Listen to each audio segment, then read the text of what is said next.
All right, this is the Whirly Freak back. I got me a beer from the bar, thanks to Mr. Joe Tiffany.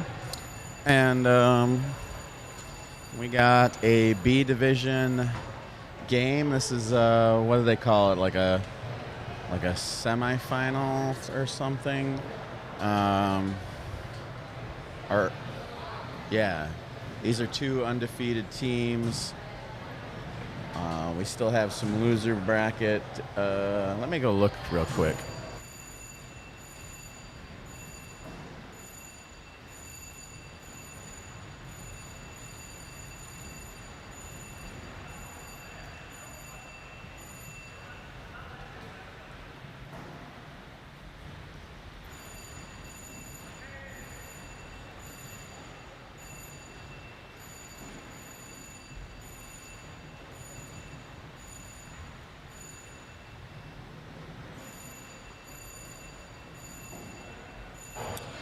Yeah, so the winner of this game will go into the championship game, and the loser goes down into the loser bracket to play the winner of the Cleveland versus Texas's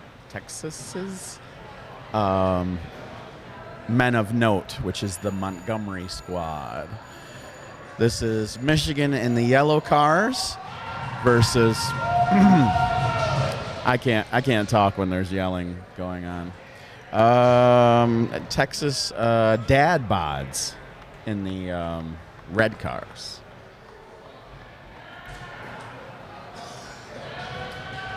And we got Little Dave, Jace, Thomas Lee, Chris Bolte, and Kyle the Pink Hat Phillips from Atlanta originally, living in Texas now, and playing for both teams when he goes to nationals, apparently.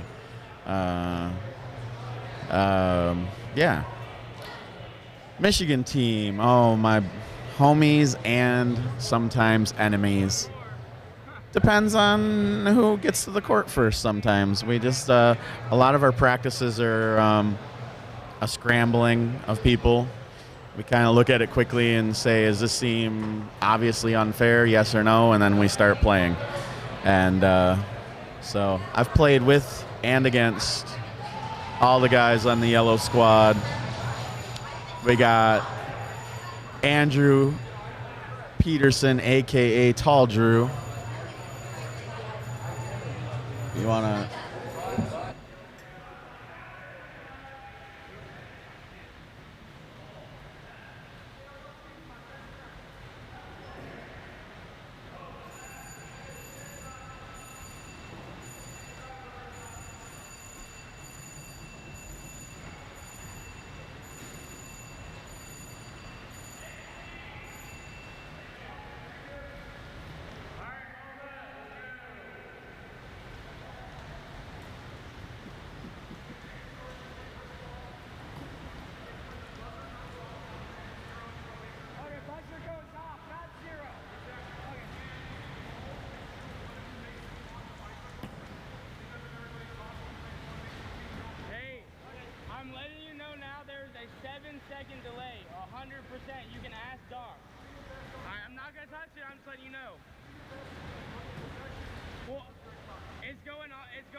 currently 2-0, just under 13 and a half minutes to go.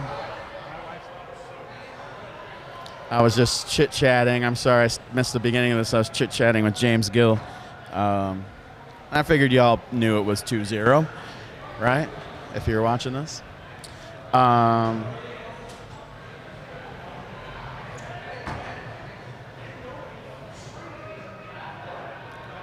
Oh, we have the Texas-Cleveland game on court 2. If you want to get on Facebook, What in the World Podcast is live streaming court 2 on Mark's phone in the back hallway. So he's giving updates on the game from over there. If you want to watch court 2, get on Facebook and go to the What in the World Podcast page. And if you're already following it, you should get a notification that they're live now on your phone. And if you're not following them, why? Why? And if you're watching this right now and you're not subscribed, why? Why not subscribe? Just a little clicky click of the button. You don't have to ring the bell, but it'd be nice if you rang the bell.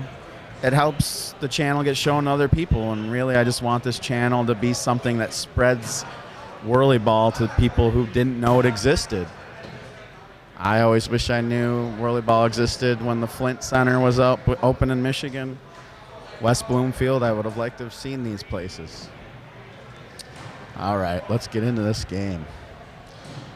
We got a 4-2 lead from Texas.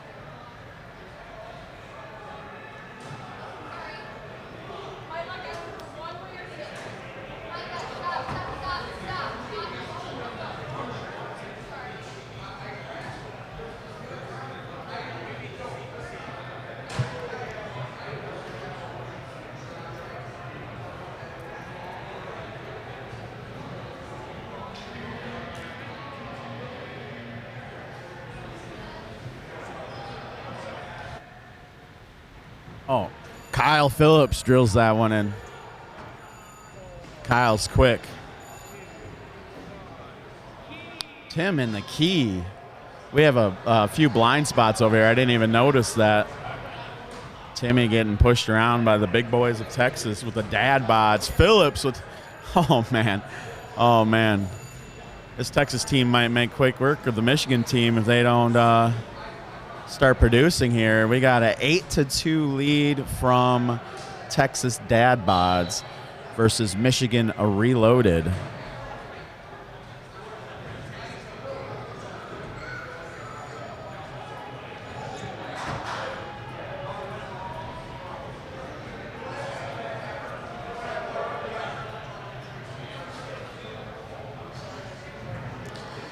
Ooh, little Dave off the side of, just low and outside of the goal, off the backboard. Come on, Brian, work with me. Haven't even necked this beer yet. That shot goes off the edge of the backboard. Get that ball, Wingy. I am not biased. I'm just saying, come on, I would have had that by now. Settle down. Goose Fraba. Justin Trudeau pushing forward. Takes an outside shot just a tad low. Rebound picked up by Roy Estep in yellow 22. I just call him Roy Boy. Oh, just a tad high off that rim. I thought it might hit the net on the way down. It did not.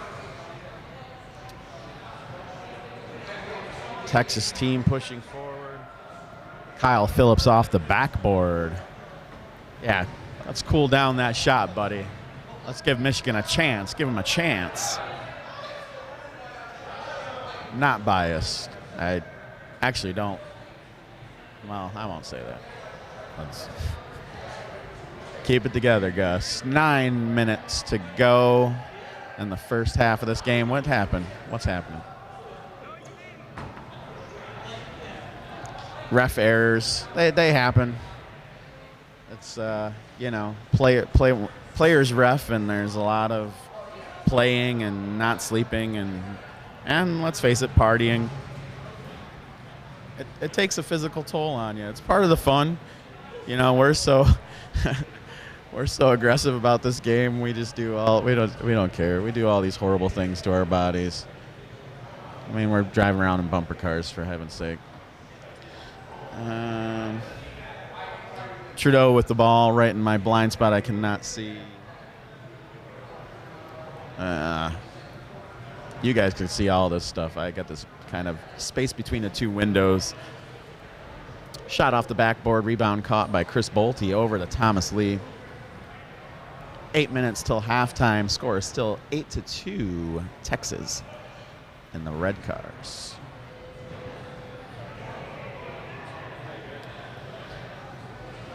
Chris Bolte a tad low off the backboard. Rebound caught by Justin Trudeau, not the Prime Minister of Canada,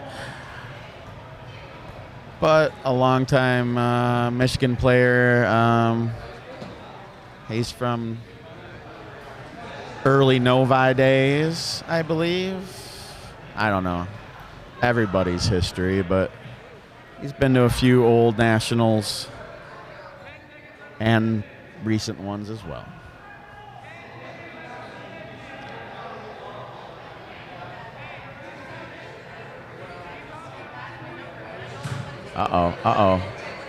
Don't. Sorry, I'm getting too into this game. I don't know what to say because everything I'm thinking is rooting for Michigan. I don't want to do that. There's some weird stuff going on over here in the corner. It's a blind spot for you, and it was a little muddy. I didn't know how to call it. A lot of turnovers and miscommunication. Intense game. Not much has happened in the last couple of minutes points-wise. Timmy a little high off the rim.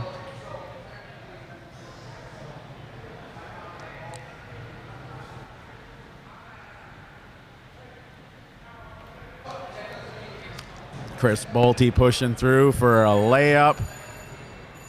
Well, I'd have some things to say about that, but I'd keep it to myself. Red 10. Yellow 2. Just under 6 minutes to go. Timmy has the ball. Did I forget to introduce the yellow team? I think I did. Oh, well. No, I introduced them. I did. I'm tired.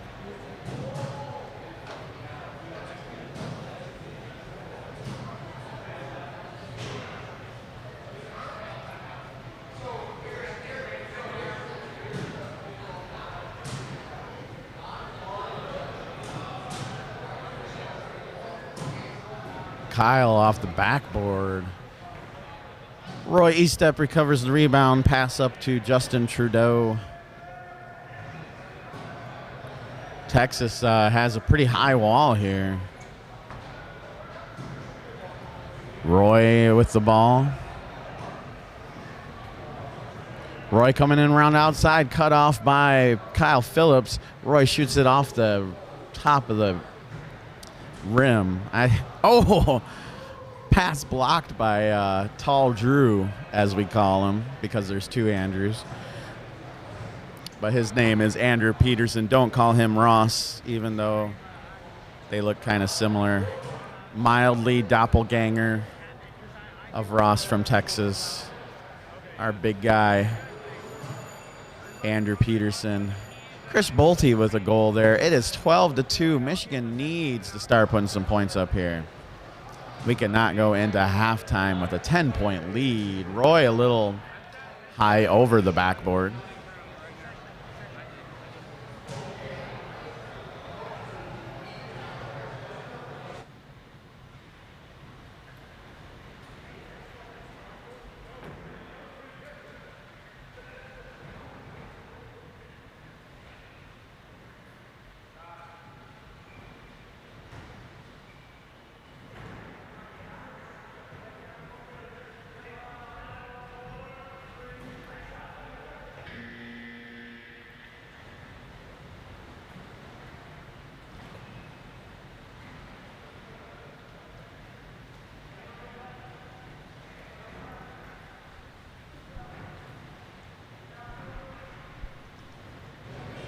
I am now joined by Scott from Chicago. Hello. Coming here to keep me non-biased, right? Yeah. Do you have a favorite for this? Have you been watching this game? No. Okay. So what do we got? Oh, wow, that's Interesting getting out of point hand real difference. quick. Yeah. Michigan is down 10 points. It is 12-2 with just under 3 minutes in the first half. I'd like to see Michigan put some buckets up here just to keep it. There it is. That's the Timmy I know. Are you sandbagging, Timmy? Come on. Goes to show it takes more than just Timmy making shots. Yeah, well, he needs to start doing more. Oh, yeah. Oh, no. Oh, watch out, Thomas. Did he catch the backboard with that? I think he actually hit the backboard with a scoop. He got some reach. Yeah, these Texas boys are big guys. I went toe-to-toe with them as David and Goliath up against Jace. I got one good shot over him, and you know, I tried my best to hold. You know, you got between Jace, as big as he is, pushing you around and trying to go toe-to-toe with him, and then you got to switch with your teammate and then go to Bolte and try not outdrive you. I feel like I did pretty good, but, you know, these are really, really good players. Texas, yeah, everybody in Texas doing good. They were pretty well, pretty much the favorites going in.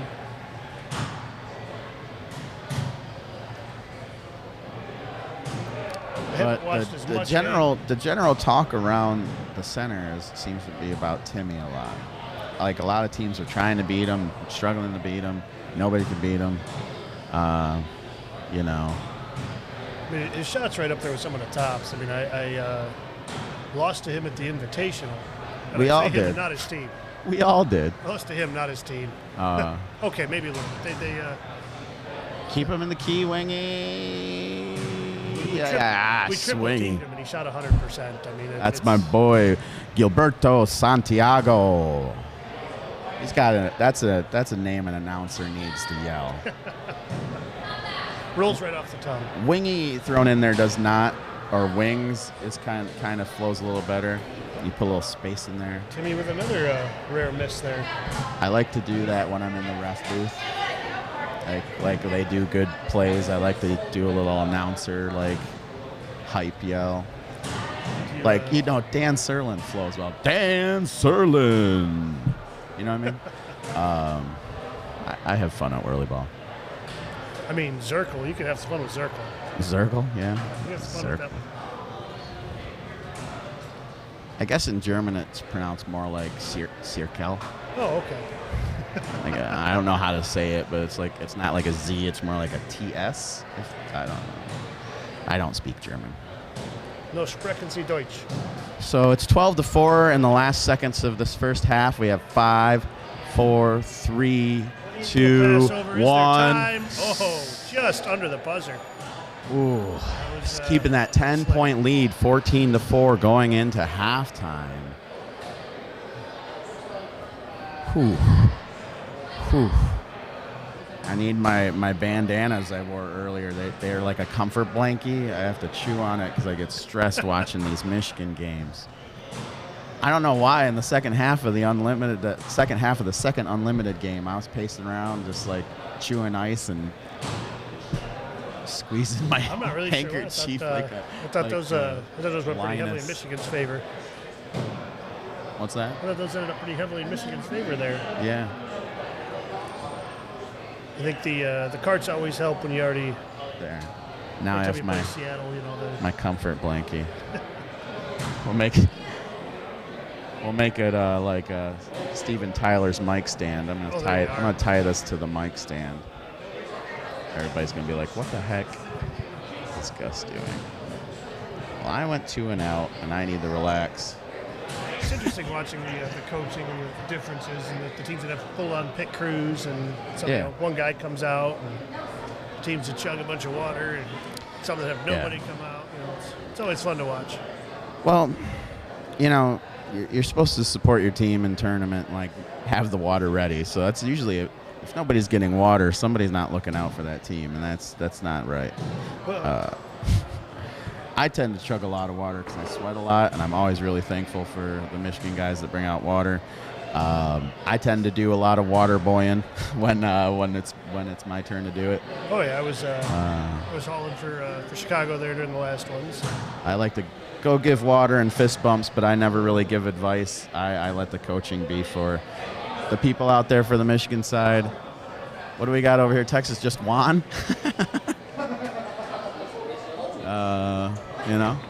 I guess when everything's going your way, it doesn't. We got Jeremy. We got 2 unlimited players and 2 A players on the Michigan coach squad, with Jeremy Bennett, Zach Johnner, David Bernard, and which actually he changed his name on Facebook. I guess did he change his name, or is that just a Facebook thing? I don't know.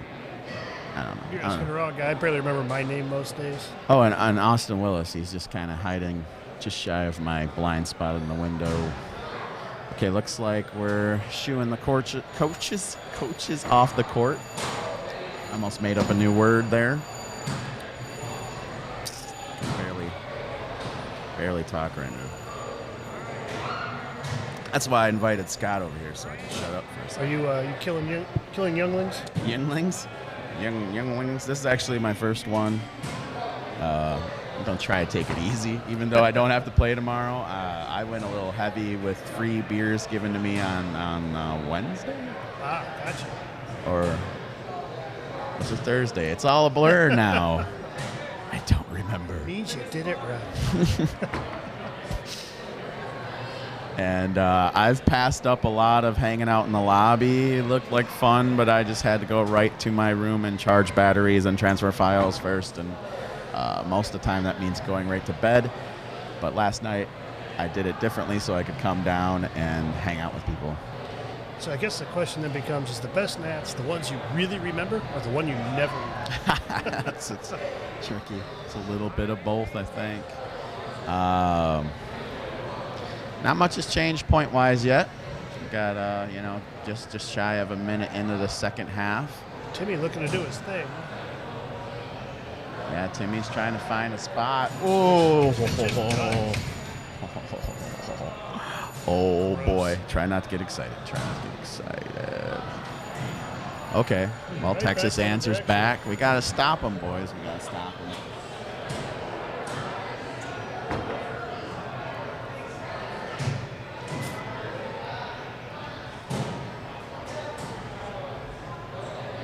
Timmy a bit over into the corner. But fights right back out. I guess it's no secret that Timmy has an ego that he wants to play one-on-one with everybody, but I think that part of his personality really kind of hinders him in this kind of competitive level, because you really need your teammates at this level. Very true. You need everybody to be kind of at the same level, and there's room for leeway in D and C a little bit. C does get a little bit more structured, and of course when people that are in D that shouldn't be in D see structure. I'm gonna get real here. If I get more beers, it'll just get more real. So if you like that kind of stuff, stick around.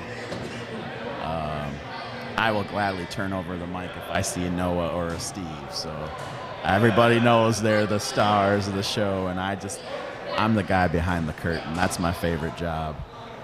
But I want you all to know the score, which is 16-6 right now. That 10-point difference that is not going to be good for this Michigan team. They need to narrow that down. Trudeau, that's his shot. That should have went in. He's pretty deadly out at that range, and a little bit farther actually. Like that kind of long two-pointer. Trudeau's pretty deadly at that shot. Or he tends to be. I guess like all of us, you go hot, you get cold. Chris Bolte hasn't really made a shot in a minute. Started off that first play with a rim off the top edge. We're under 12 minutes till the end of this game, and it's still a 10-point lead from Texas. Dad Bods almost gave up another bucket on the last one. It broke off the defense a little early. Trudeau high off the backboard on that one.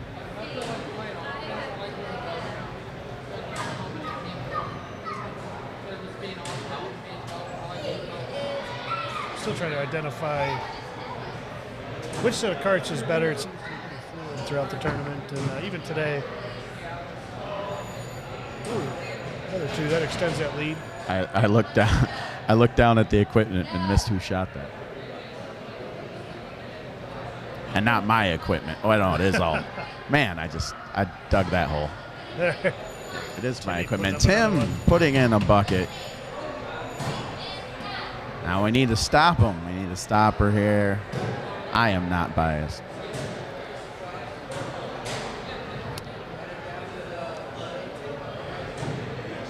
I am chaotic neutral. Well, I know there's a good chunk of the center pulling for you guys.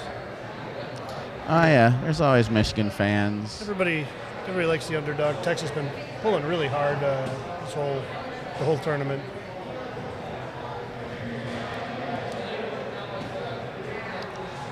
We kept it close with them today until the end. They started to pull away. Yeah, you know, it's just tough competition. Yeah, I actually thought you guys were going to pull that one out. It was, you know, on their own turf and everything. It's tough to come down here and do it. I can't wait till we do a Chicago Nationals someday in the future. We're hoping, a few center improvements yet, and some more goodwill, and everything's going to be required. But we're hoping. Well, there is a rotation to go around, and I don't know where that's supposed to be. If there is a place that they would put a new center in, if there is, I don't know what kind of. Yeah, I've had a couple of different thought processes and dreams, and I'm just gonna shoehorn one in. Timmy escaping the key trap. He is. Hopefully that P didn't pop. I was a little close on the mic trying to see if Timmy was going to get around Bolte, but there was a turnover there. Chris Bolte now with the ball. Pass over to little Dave off the backboard. Tried a crazy sidearm shot to get around tall Drew. Stay home Drew on Peterson. On that one. Good job. Thomas Lee pushing in. He pushes through the key. Pass goes high into the far corner. Scooped up by Kyle Phillips. 3 seconds on the 30. Dumps it in the corner.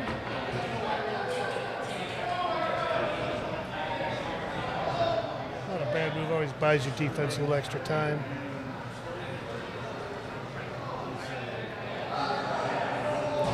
Popular move in Atlanta with the beam, so you can smack the beam and then the ball back up in your own end of the court. Some sort of timeout on. Oh, he threw in the corner in anger. Don't throw the ball in anger. Julie refusing to get on the mic. I'll call her out. What? Julie, I have to ask you something. Julie, I need to ask you a question.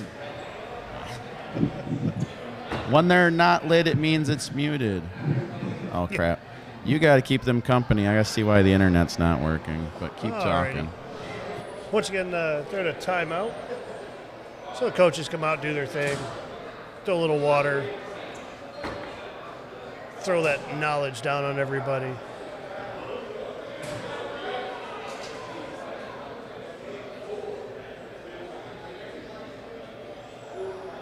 Nobody doing anything crazy, just a little talking. Oh, finally, water coming out for Texas. They were kind of left to fend for themselves at the half, but somebody saw they were parched.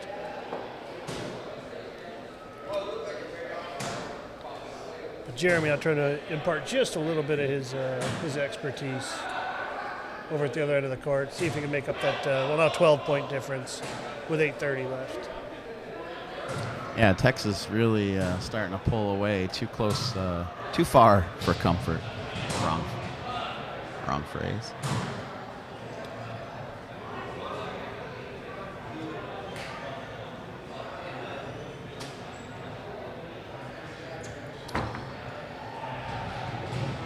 Oh, we have a new coach out here on the floor. We got Ross this time. On Michigan side, Zach Johnner, Jeremy Bennett, both unlimited champions this year for the Michigan squad. They really kicked ass this year. I love watching them kick ass.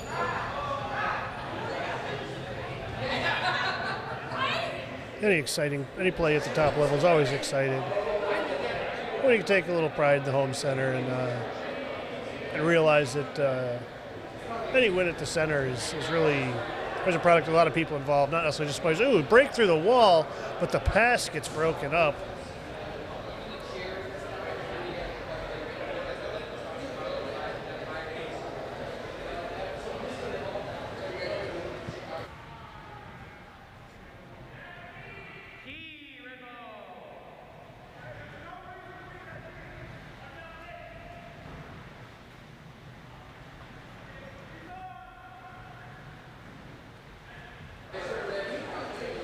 Alrighty.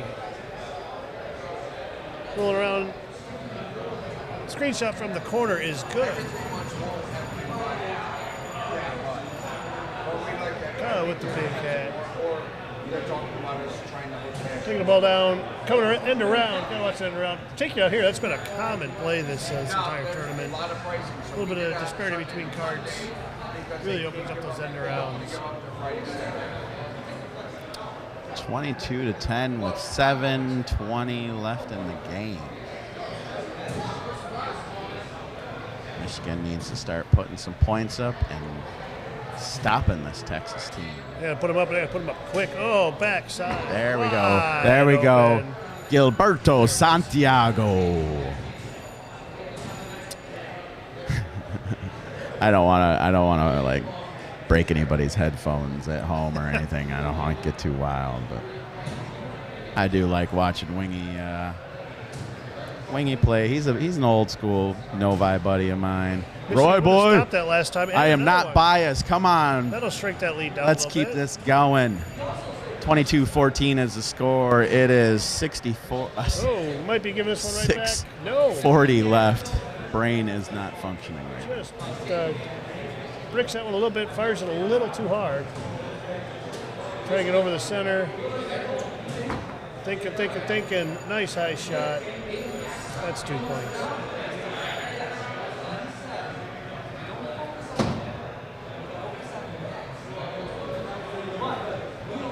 Ooh, that shot's high. Michigan can't afford too many more of those. Texas, though, coming back down the other direction.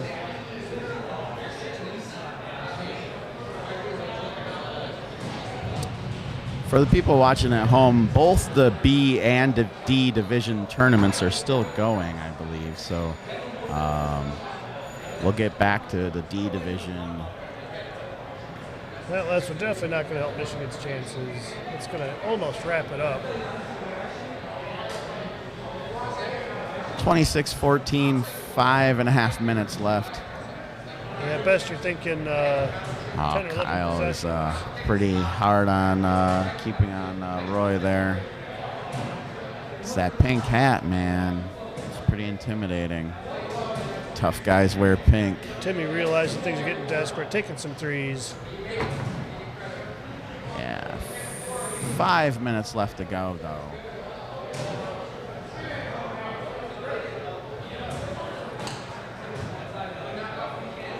Texas making sure they're using all the play clock. Yeah, that's just a gut punch. That's like twisting the knife.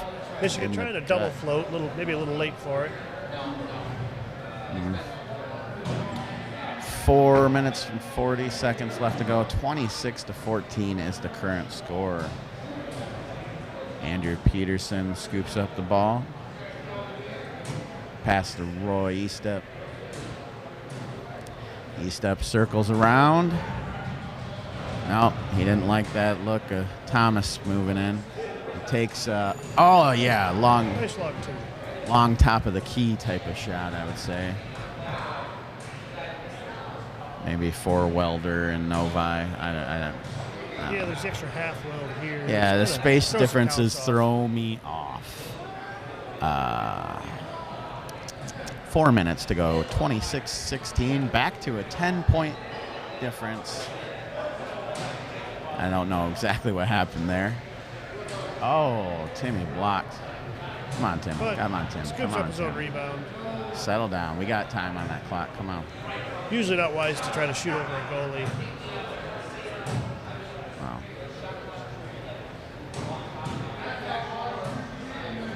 You know, people think of me as a goalie because I'm a goalie, but I have a few different shots. Tim kind of has one shot, and it's really good. Oh, that's a wide open layup. Nope, not enough time.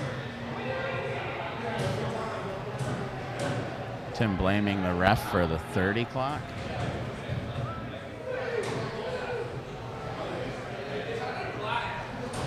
Oh.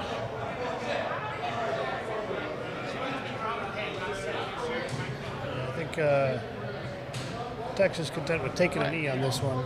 I got my stress blanket. David Bowen giving me crap for not commentating enough. I'm pretty sure people want me to stop talking. Michigan coming back. Kisses blown Probably at gonna me. start lobbing some threes here. I don't know if it's gonna matter. They got enough left. It's in theory there's a chance. Timmy with a long shot. Oh. Timmy not afraid to take any shot. Never seen a shot he doesn't like. Right.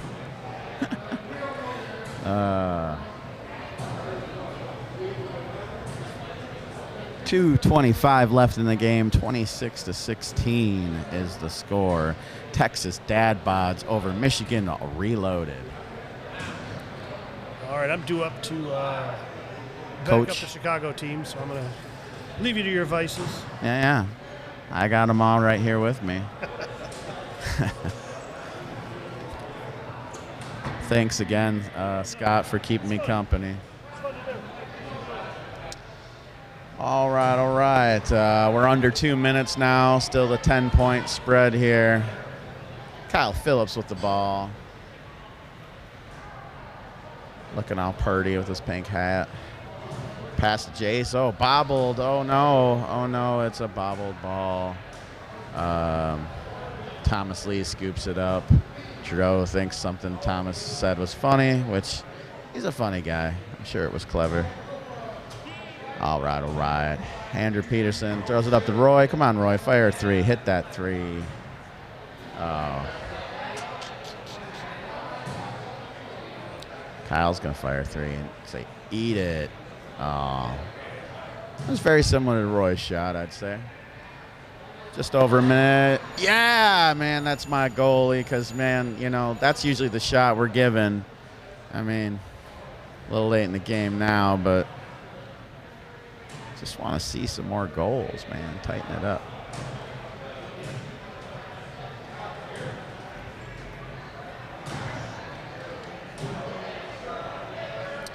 And that is the first loss for Michigan. Texas goes into the championship game, which will be later on in the evening. So stay tuned for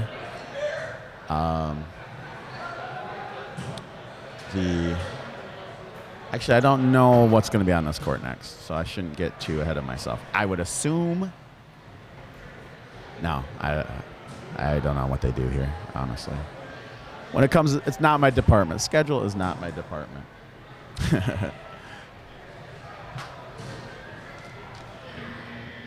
That doesn't. All right, well, I'm going to go look at the brackets real quick, and I'll be back. Yeah, of course. Glad to rest. Say glad to rest.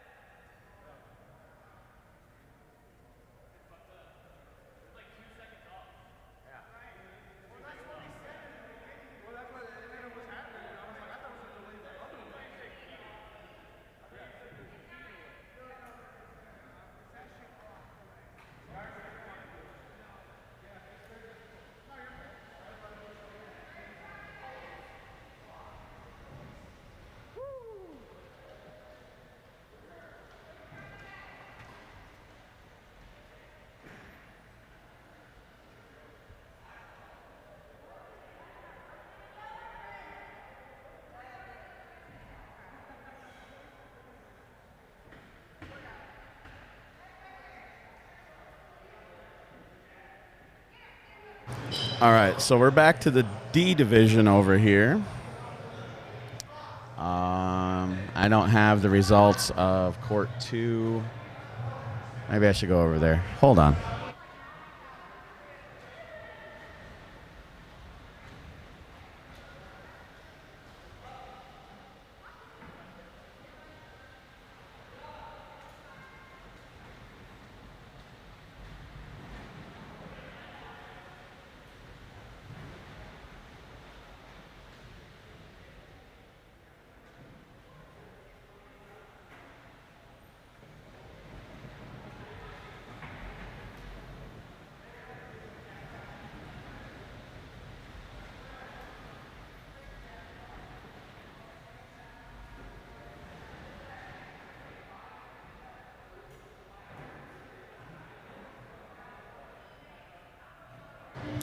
Cleveland is up 40-28 on Court 2. They have about 5 minutes left. They are down for maybe a maintenance timeout, it looks like, or something.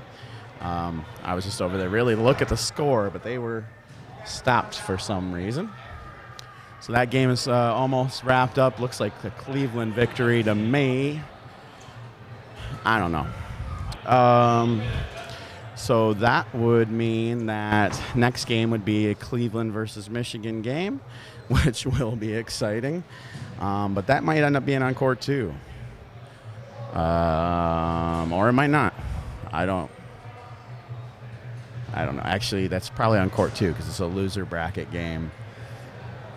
But like I said, if you're on Facebook, go follow What in the World podcast and listen to their podcast.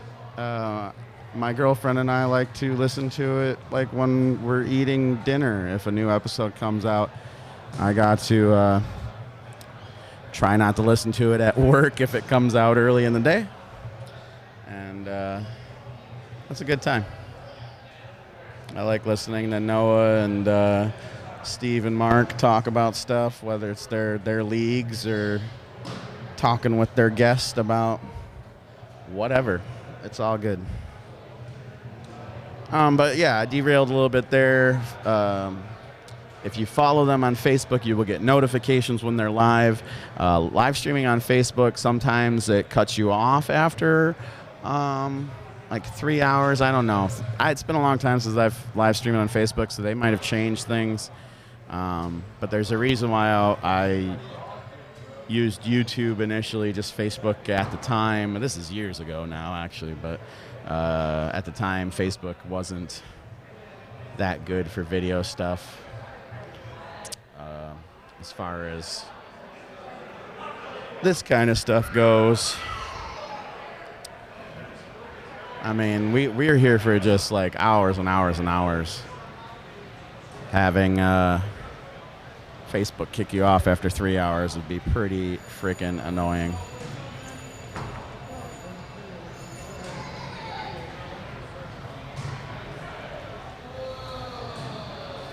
So this is to Texas for my shirt. So Texas, it hurts. I added that bit. Against Dy-No-Mite, the three center hybrid of Zach from Atlanta, Dalton Long, and his dad Gary from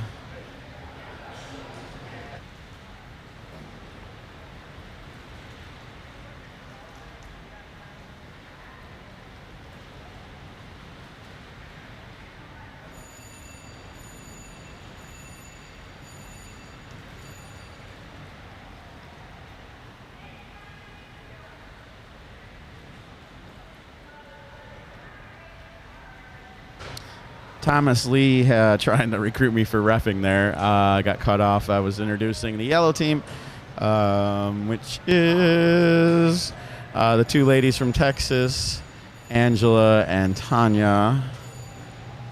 And I already said Dalton and Gary and Zach from Atlanta. Dalton and Gary are from St. Louis, if you don't know. Shout out to anybody watching these teams. Let me know in the comments who you're rooting for. Get hyped up. You know, I like seeing that stuff. I was reading a lot of that stuff earlier. A little too busy to comment. I comment when I can. It's actually a lot simpler to just hop on the mic and hope the people that ask the questions are still on there when you shout it out. Or that we still had internet when you answered the question. Sometimes I don't catch the blinking light that the internet has gone out. And then I go frantically trying to reestablish the connection on my computer. And then, but either way, I've said this before, but if you haven't heard me say this, the device that I stream from, I'm also recording on. So the whole production will be there. If you want to see the full commentary of any of these games and you missed some of it because of, buffering and whatnot, once I get home and start the uploads, those videos will go up first, followed by the raw footage of both courts. Starting with court 2, because court 1 is a little unnecessary considering it was live streamed and the live stream is recorded. So it's a priority thing. I have a system. It kind of works. Texas, I don't know any of these Texas players' names except for Red 7. A nice lady who told me a story that she's playing because she watched our videos last year. So I got her in the WhirlyBall. It was a sweet story. I appreciated it. And she's helped me get to the center a couple times. I just basically hitchhike from the lobby with my little briefcase of Whirly Freak things, and just got to get to the center. I get down there early, get breakfast, and why am I ranting about this? Because nobody scored yet. There goes Tanya scoring, so I can shut up. I can't be worse than Dan Doherty, right? Right? Anyway, no, I'm a weirdo. I like Dan Doherty's commentary. So it's 2-0. Yellow team is up in the first minute of the first half. Dalton over to Tanya, who sinks the bucket. Dy-No-Mite might make quick business of this. I mean, quick, like 25 minutes or something.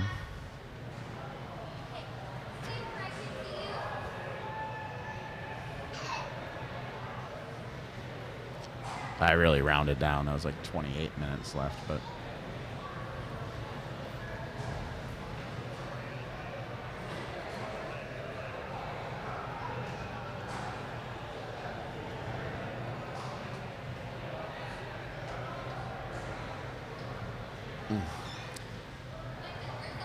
Raph, you want to get on the mic? No.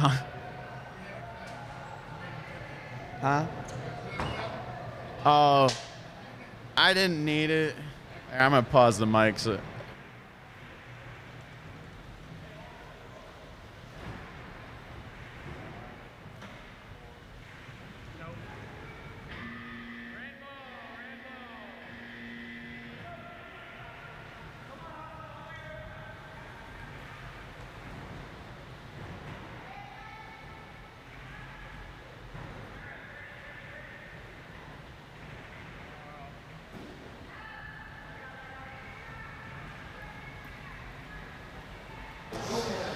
It's 4-0. 12 minutes and 20 seconds until halftime.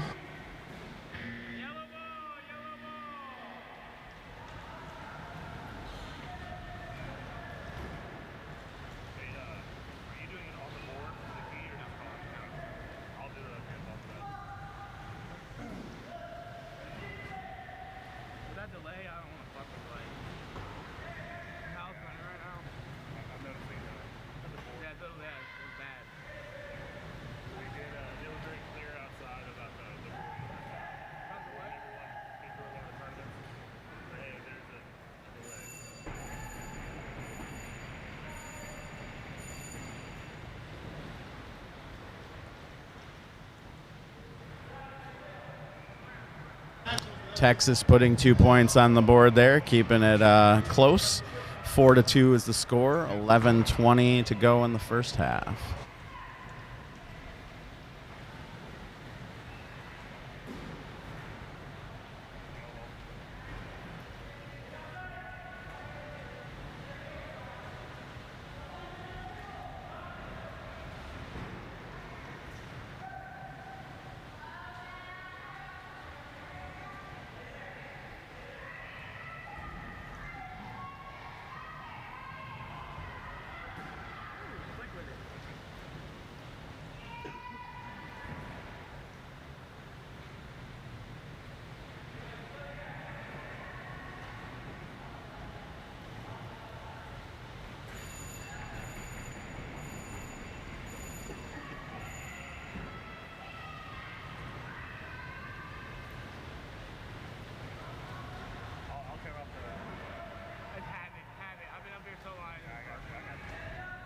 We got a tie game here, 10 minutes and 20 seconds.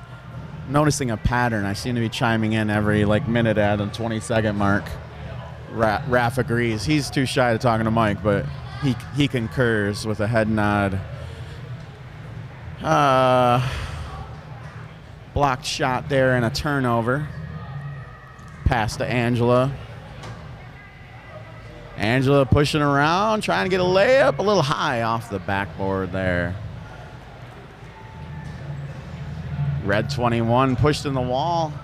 She breaks free, passes to number 9. Oh, he hits a low rim shot. Ba-dum.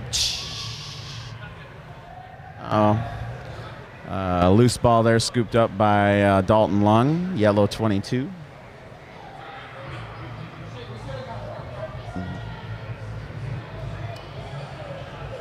Uh-oh, another loose ball. Scooped up this time by Texas. Red number 9. Number 9? Oh, and there's a bucket. Red taking the lead there. So, Texan, it hurts. I'm too Texy for my shirt. Texan. I'm too Texan. These D division team names. Actually, everybody's team names sometimes get a little goofy. We wanted a simple approach this year.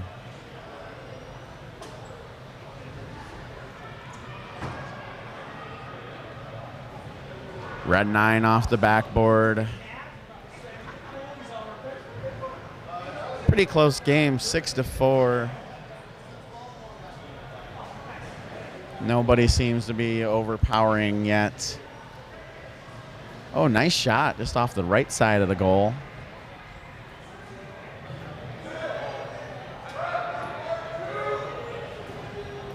Another shot off the backboard there from the red team.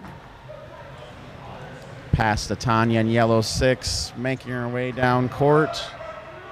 Driving through the blind spot in the window. Over to Dalton. Dalton for the layup. Tying it up 6-6 here, just under 8 minutes in the first half.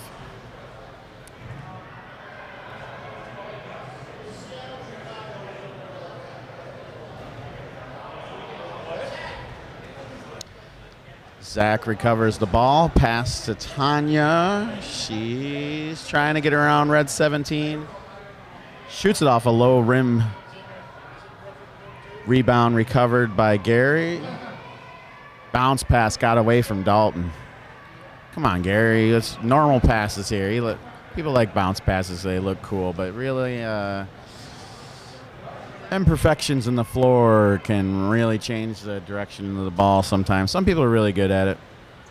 But it's not for everybody. It can be dangerous. Good thing to have in your arsenal. I'm not saying don't practice it. I'm just saying if there's other opportunities, safer passes. All right. This has been Passing 101 from the Whirly Freak, which is just regurgitated crap I've learned all these years. This is my 8th Nationals.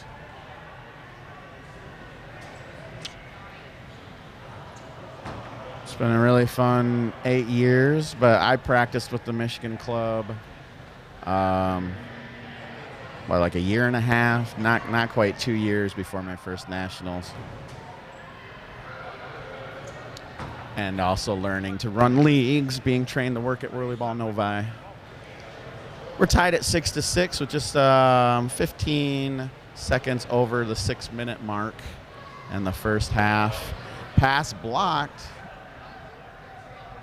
Red 21 recovers the ball, passes 17 off the low rim. He catches his own rebound, second shot off the backboard. Dalton recovers the ball. Pass to Tanya, 2-on-1. She hits a high rim shot. Gary tries to hit a low shot, or tries to hit the bucket. It hits a little low, I should say. Brady, you want to commentate on this game? No, I was just going to come check it out. Probably going to leave, so we got an early game tomorrow morning. Oh, yeah, get some rest. Yeah.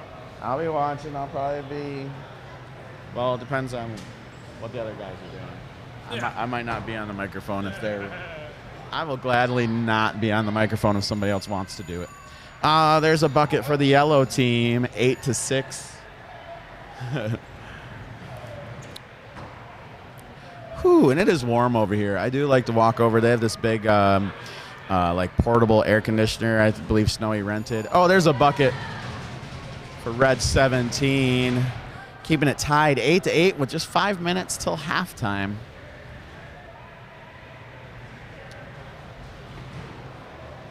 Dalton passes to Gary. Gary pushing forward. He's going to get around for a layup. It's good. 10-8.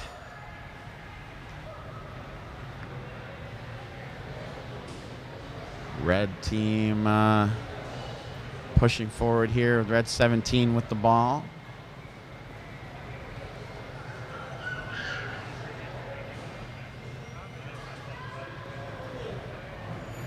Oh, there's a nice shot.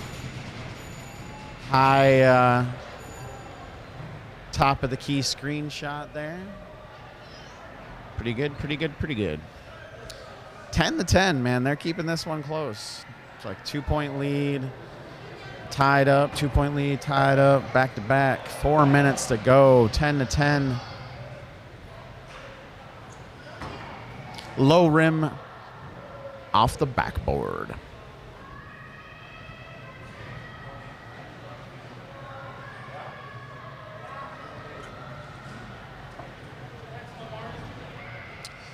All right, all right.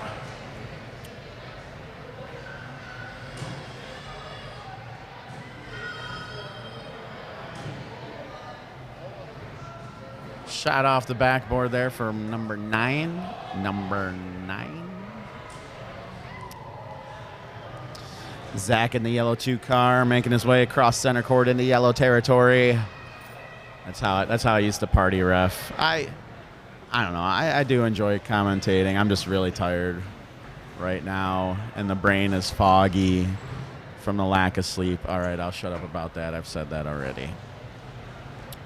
I did not hallucinate any whirligons, but if you were able to see my sick shot over Jace, I can't wait to see it, and I feel like I was possessed by Whirlock, the god of offense. I'm usually blessed by Whippick, the god of defense, and my favorite, Wonky, the god of chaos. The 3 of them make the 3 elements of WhirlyBall. All right. Now that I've returned back to earth, yellow team with the ball. 2.5 minutes to go. Dalton with a layup. It's good. 2 points there. 12-10. I always kind of hesitate saying the score because I don't know when key calls are called, but that was a quick shot. It was pretty obvious to me, I think. Oh, there's a delay there. Closing it up 11-12. Yellow is up.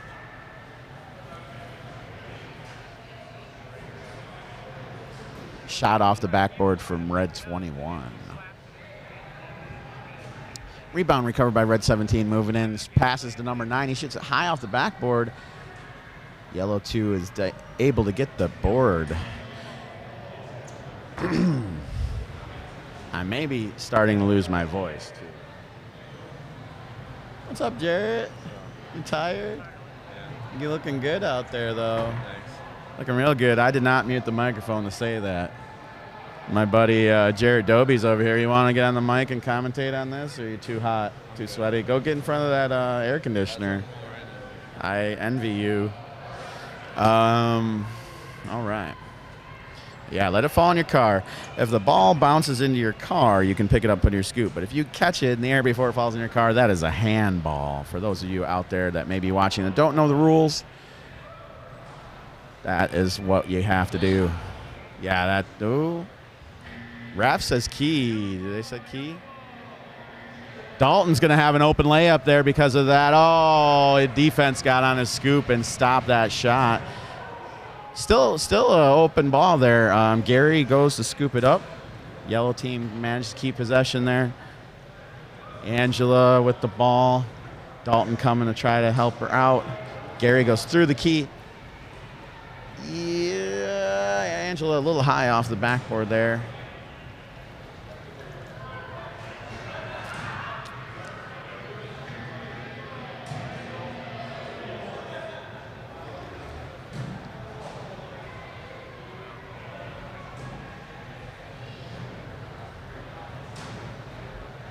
Red 9, just a little low. Red 21 recovers the ball. Crush ball. 3 seconds. They should have stopped the clock at 3 seconds. Honestly. Crush ball should stop the clock. Red should have got a 3-point attempt. I think that's the rules. Don't quote me. Rules change, and I hate reading. I'm being honest here. What did I say earlier? I was speaking truth. Give me a few beers and all the truth comes out. This beer got warm quick. It's hot here in Texas. I don't mind drinking warm beers. I'm just saying.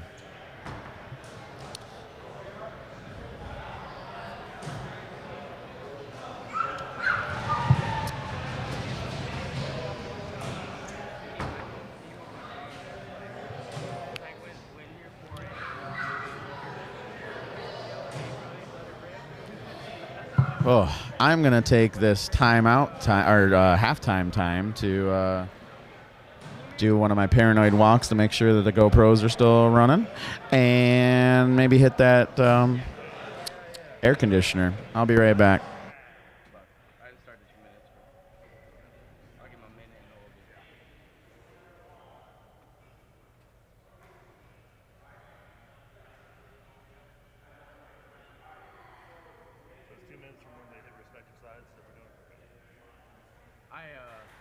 I made sure I got that clear. I started any B games and 1 minute left. Yeah, that little meeting to kind of confirm like the point system and all like the score and everything. I don't care. Let's do it. I'll adapt. Yeah, just tell me what to do, boss. Yeah, playing the buzzer, I didn't realize how bad the delay was. It's awful. And it's not like you get a true 30 seconds. You get a true 30 seconds, but when you look up there, it's not what it really is because it's trying to catch up. 15 seconds. Coach off the board. Let's go.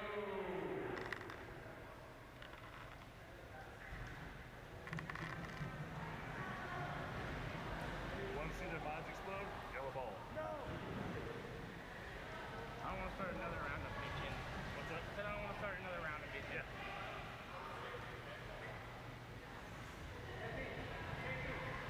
What's up?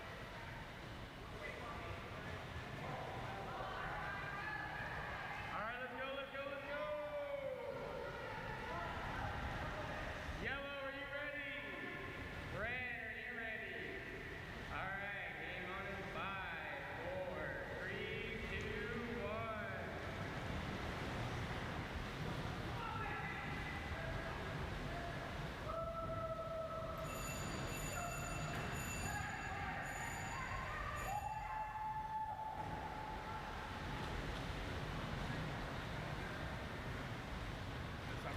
That's not shot in the face.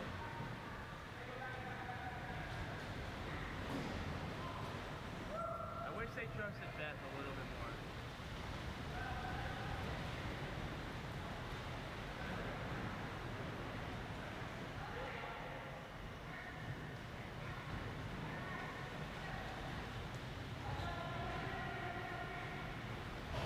All right. We got the second half started. We have a score 14 red, yellow 11. The Dy-No-Mite team is up by 3 points. Dalton hitting a little high on that backboard there.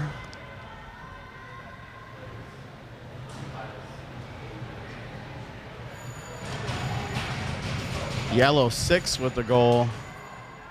Keeping it close, just a 1 point difference now. 14-13. Dalton sinks it. 16-13 with just 13 and a half minutes to go. 22 lining up a shot. I don't know. It's a tall kid. He's got reach. I might have second guessed that myself.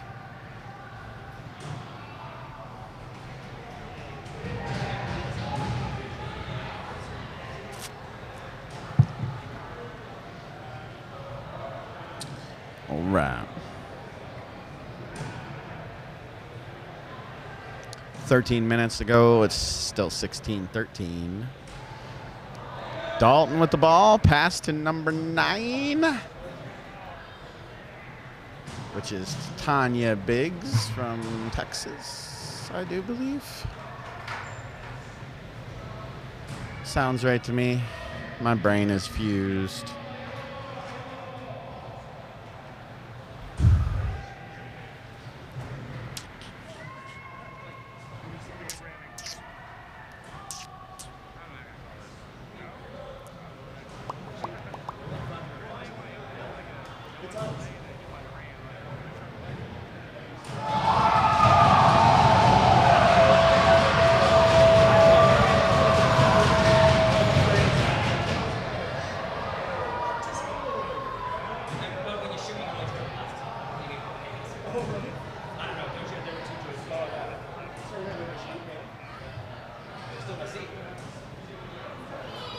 That might end up being a key call. I'm not sure.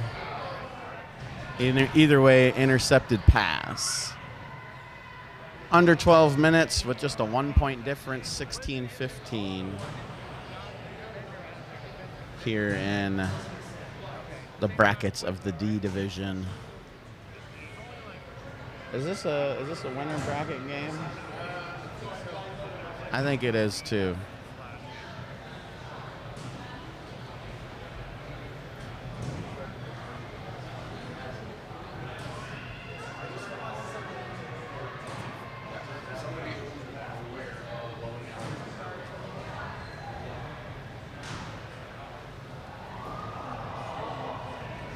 Yeah, so both of these teams are undefeated.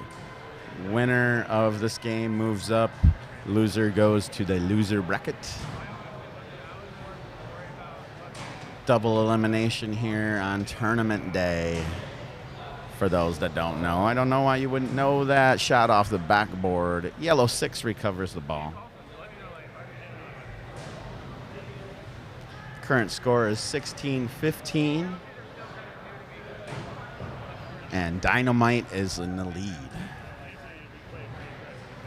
The hybrid Texas, St. Louis, and Atlanta team.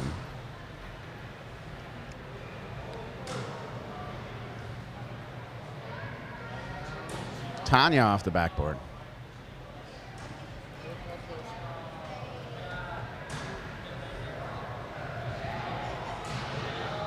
Six with the bucket there.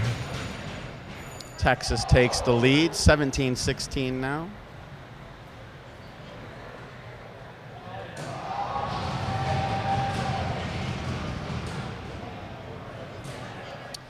But I did pull the plug on the Court 2 stream. Mark is live streaming on the What in the World podcast Facebook page. So if you want to watch Court 2, hop on over on Facebook.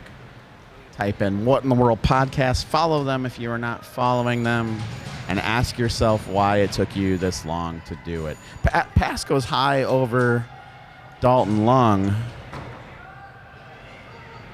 He pushes Yellow 10 into the corner chasing that ball. He did get to it. Passes out to his teammate out there, Yellow 22.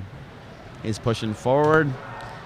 He's heavily defended by Red 21. Passes a little high and behind Yellow 4, and then Yellow 4 pretends to shoot the bucket. Dalton is just going to bring in a layup while everybody's just thinking about why that play went wrong. And that's just keeping that 1-point difference. Yellow is up 19-18. Texas over the hybrid team. The multi-center team. I'm going to call them that. Dy-No-Mite.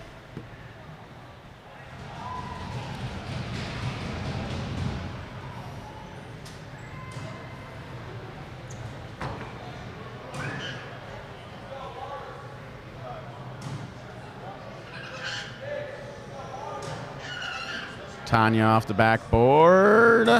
Rebound is a loose ball in the corner. Gary goes to scoop it up. He pushes into the key. He's going to try for that hook shot. Oh, a little low. A little low.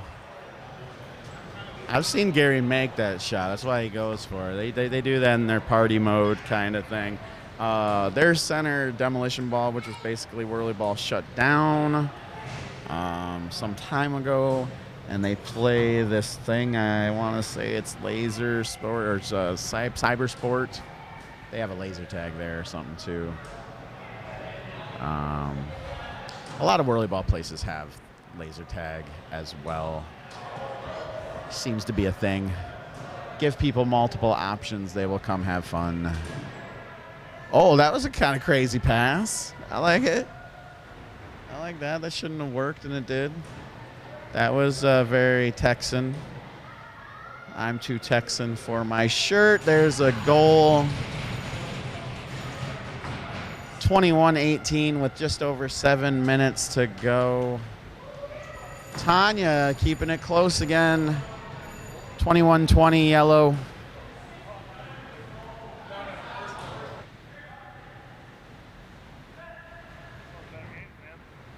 Yeah, some of the D games have actually gotten like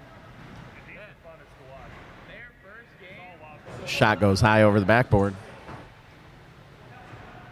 That's what basically any of the teams that I've talked to. Yellow 22 with the ball. Fires it off the backboard. Red 21. Pass to Dalton.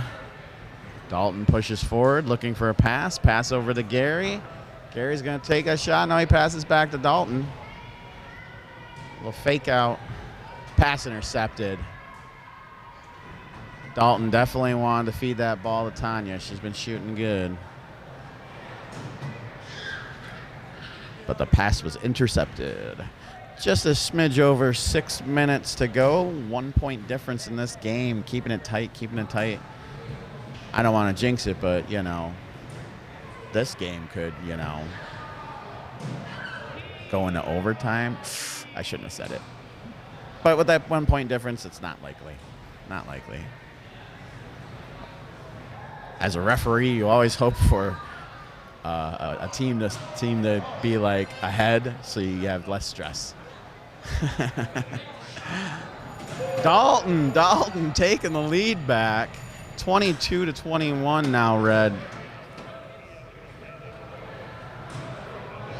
Shot blocked by Zach in the Red 21 car.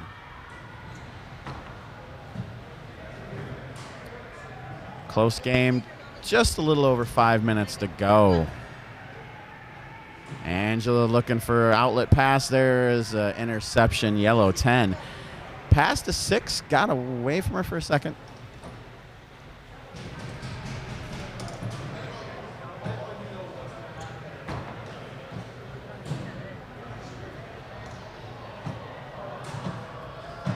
A loose ball center court. Yellow 4 scoops it up. They got 10 seconds on their 30. Yellow 6 with the ball. 5 seconds. Interception. Red 9. Tanya. Red 7 dunks it there for the layup. Angela from Texas.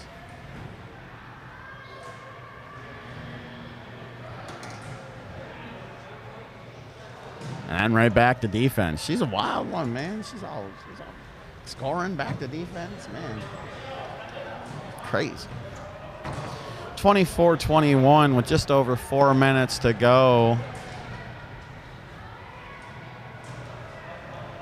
Both of these teams are, you know, no losses yet.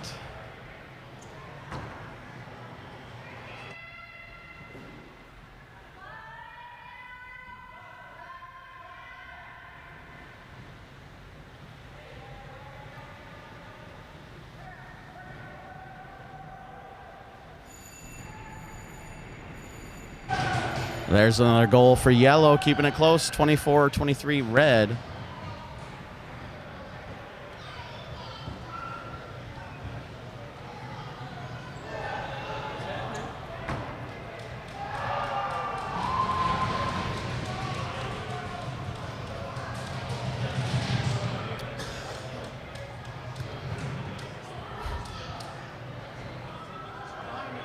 Just over 3 minutes to go, 3:10 right now. Red team is up by 1 point. This game has been close from start to finish. I mean, the loser of this game could easily come back. We could be looking at these two teams in the championship game. You never know. You never know. Gary going in. Pass goes high. Whew. It is warm in here. Shot off the backboard.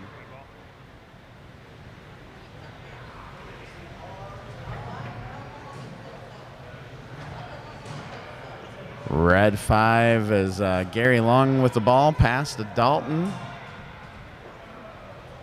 They're slowing it down a little bit.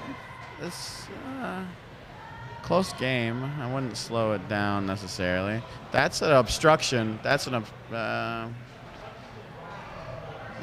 oh, Dalton. Yeah, Dalton, get fired up.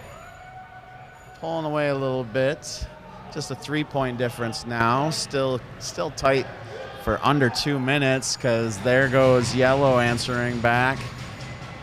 26-25 red with 1:45. Can't. They try to call timeout. You cannot. Yeah.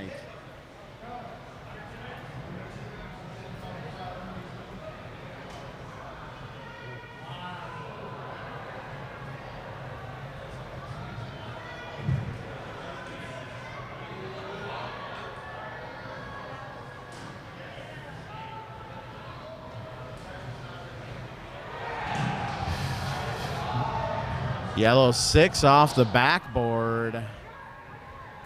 Red is still up by 1 point with just over a minute to go.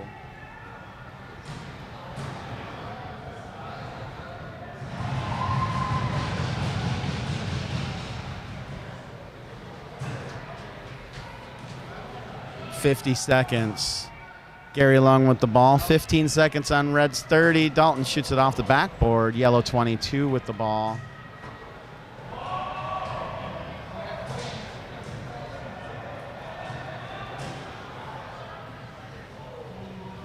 Oh, yellow 22, he's right there, a little high off the backboard. Gary's got the ball. Oh, one good pass. Give him a good pass.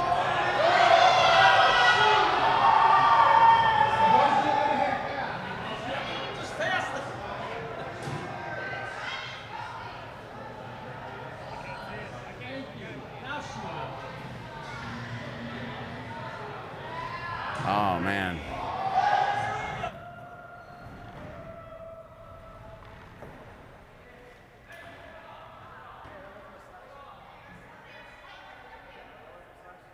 I couldn't see it from here. I couldn't see it from here. No.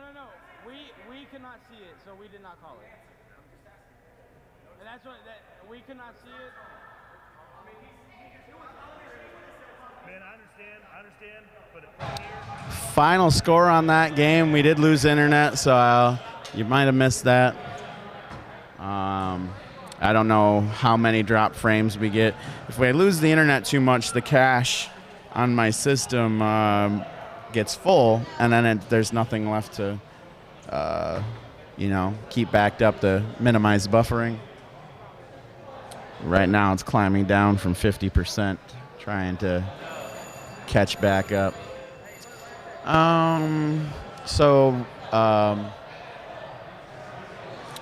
The multi-center team just won by 1 point, 26-25 over Texas. I'm too Texan for my shirt. Exciting stuff going on in court 2. I'm going to run over there and check it out.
I've been trying to recruit another commentator to keep me, unbiased here. But, I mean, this is kind of part rivalry, part, these are friends of ours. These guys used to come out to practices with us. I remember meeting these guys. With the exception of Jarrett, I met Brad Dobies, Anthony Ola, Aaron Ola, a.k.a. Chili. I met them all before I ever went to a Nationals, just at Michigan practices in 2014, I want to say. I kind of actually remember where I was standing in the Novi party room where I met Brad over there in Red 7 for the Cleveland team. I played with his little brother, Jarrett, in Red 17. Oh, did I say 17? Brad's in 7. Jarrett's in 17. That might get confusing. Maybe that's why they picked the cars. The other pair of brothers are Red 21, Anthony Ola, and Red 9, Aaron Ola. And their dad in Red 5, Billy O.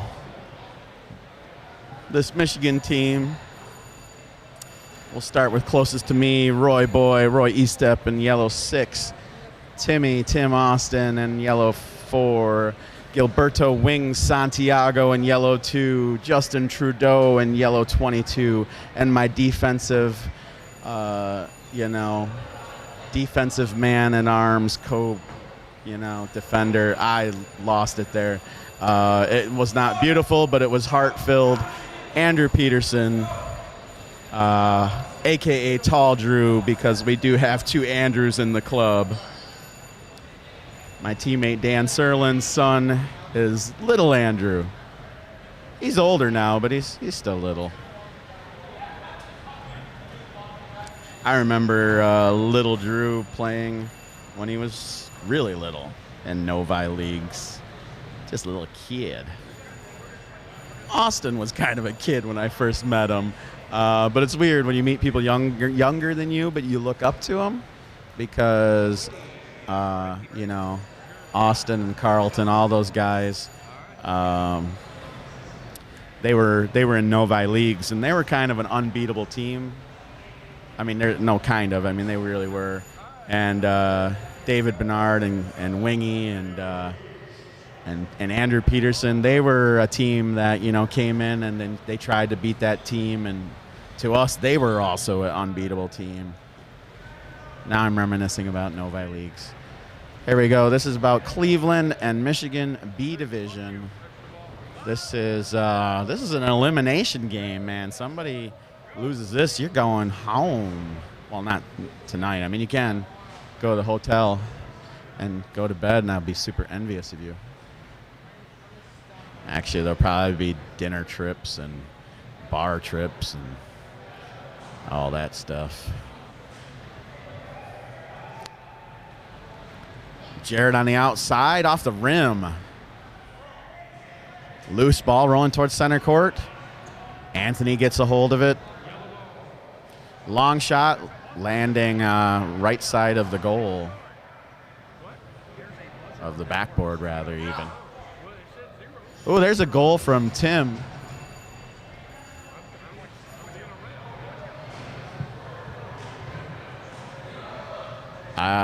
There it is. It's like they didn't add it to the scoreboard yet. Oh, that yelling from court 2 was so loud. I think they're cheering for a D division game over there. Seattle and Chicago. I don't know if we're following similar patterns. I don't know if that game's an elimination game or if it's whatever the other word for that is. Tim with the bucket there. Tim coming into this probably a little mad that he's got a loss at all. I know Tim. I razz him a lot, but he is my brother in arms, whirly brother in arms. And, this year we were enemies. I tried to be mean to him as much as I was nice to him. I thought it was good for him.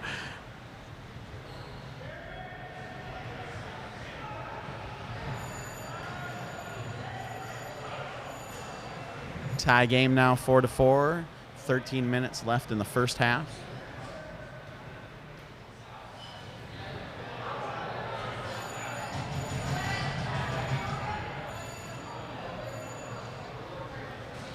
Michigan answering back there now, 6-4. Bounce pass from Ola brother to Ola brother. Anthony with the ball over to Brad Doby. He's a little low off the backboard there. Roy Eastep recovers the ball. Pass to Timmy. Timmy's got that all day. Passes to Justin. That was oh, because of Jarrett. Ah, yeah. Yeah, he was having Jarrett flashbacks. Jarrett blocking machine. I would not shoot on Jarrett. Yeah. Good. That's a good decision.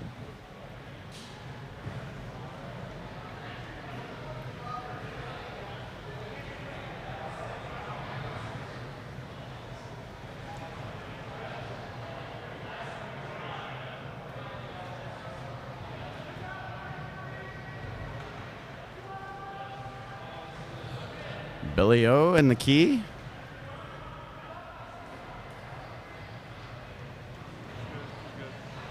Oh, he's just trying to get out. Oh. Multitasking, trying to get the computer back online. The internet.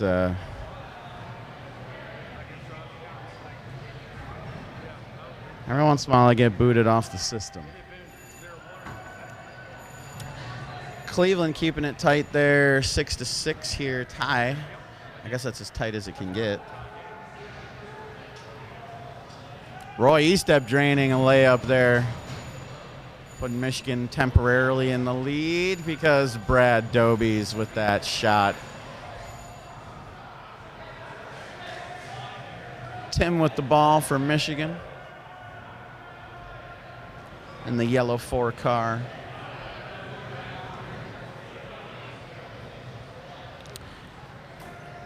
I think that's meant to be a backboard pass to Roy or a pass to Roy. Either way, that just didn't quite work out. Still tie game. I mean, this is going to be a close game. If it's anything like the last time these two teams paired up, and that was a tense game. I caught the tail end of it.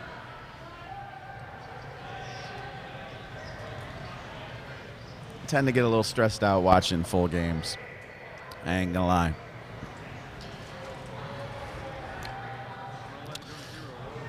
Got the Truth Serum. I just finished my first bottle of Truth Serum. I'm more running off of exhaustion. I don't know how you do that, but that's what I'm doing. Brad Doby's with the ball, going to a center court screenshot, or center of the red territory type screenshot. Kind of a weld out from the key, kind of a half a weld out, top of the key screen from Billy O. Cleveland is up by 1 goal and with the ball again.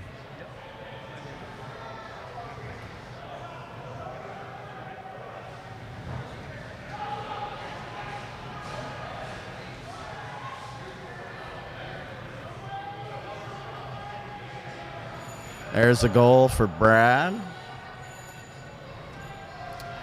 12-8. I'm having those Cleveland beating us in Texas flashbacks. Come on, man. Shoot that in, Timmy. Shoot that in. Anthony with the ball. Never a good thing, but we do have Andrew, so he second guesses it. Circles around, trying to get a little distance, and shoots it in. Ooh.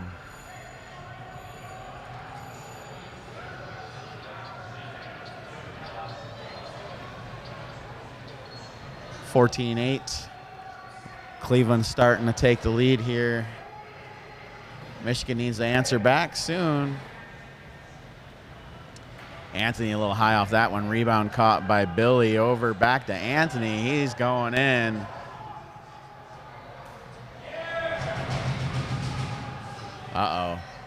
Cleveland starts yelling. Sometimes it's a good thing. Sometimes it's a bad thing.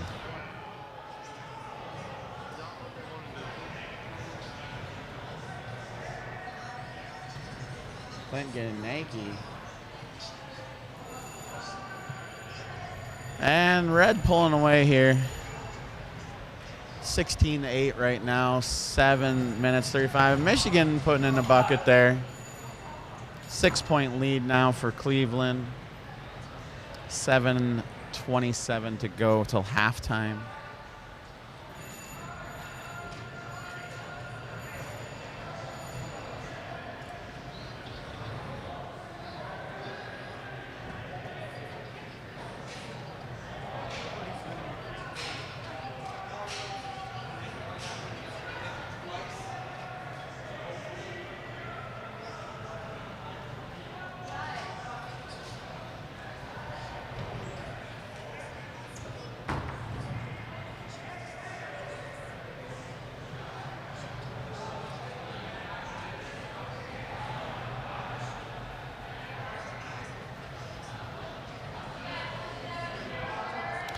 All right, well, the connection's back on the internet, so welcome back, people watching this live. Current score is 18 Cleveland, 10 for Michigan.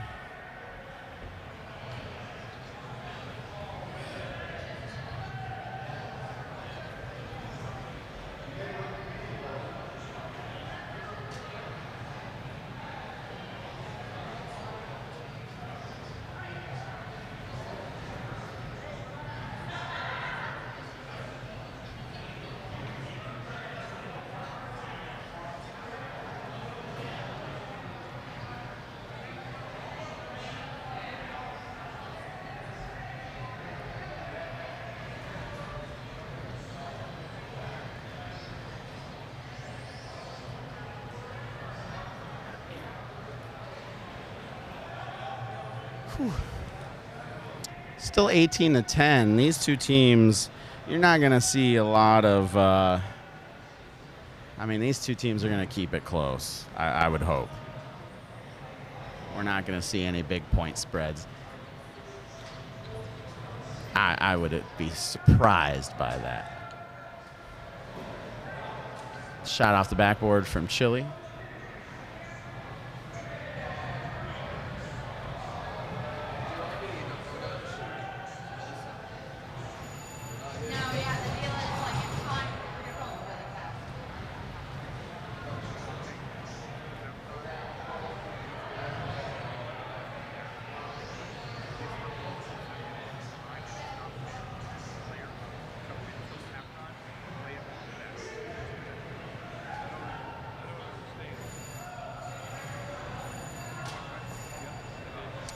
Another Cleveland goal there, bringing it 20-12 with 4:35 left in the game. Cleveland with the ball again.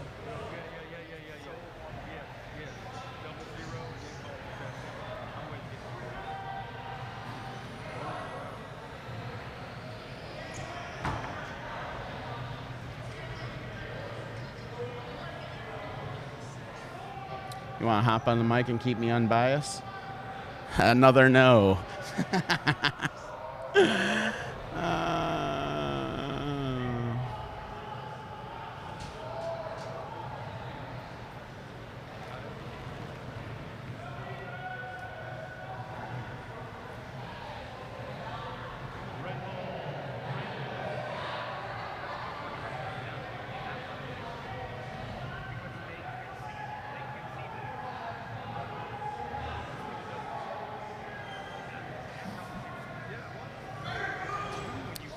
All right.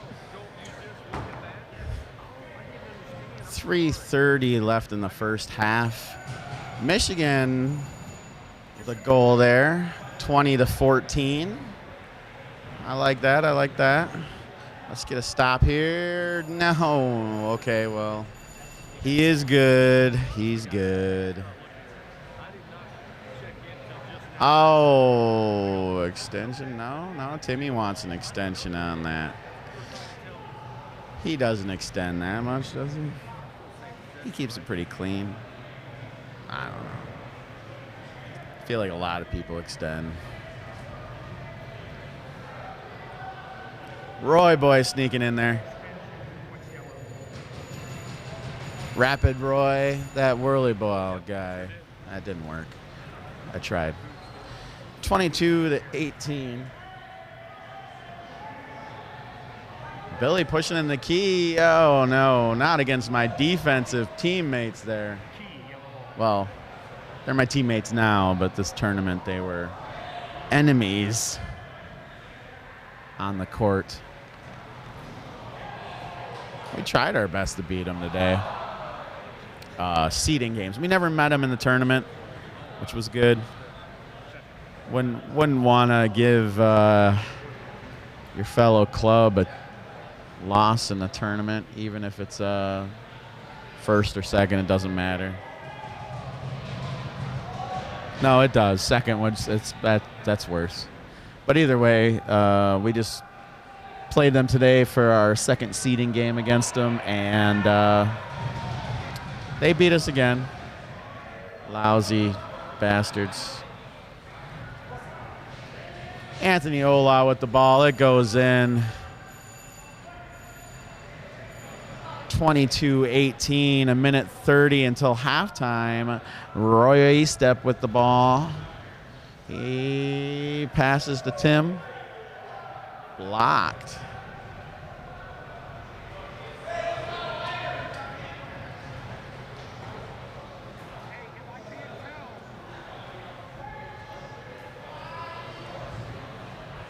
A loose ball in center court.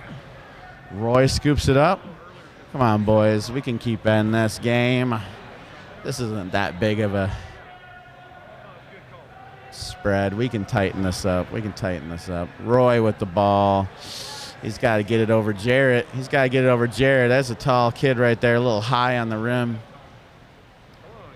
Pass to Billy O. He's going to shoot that. He's going to shoot that. No. Okay. Thought he was going for it. He had that look in his eye.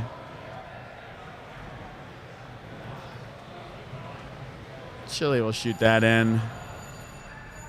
Yep. Got to break that up. Somebody needed to cover him. 26-18 with just 10 seconds until halftime. Really?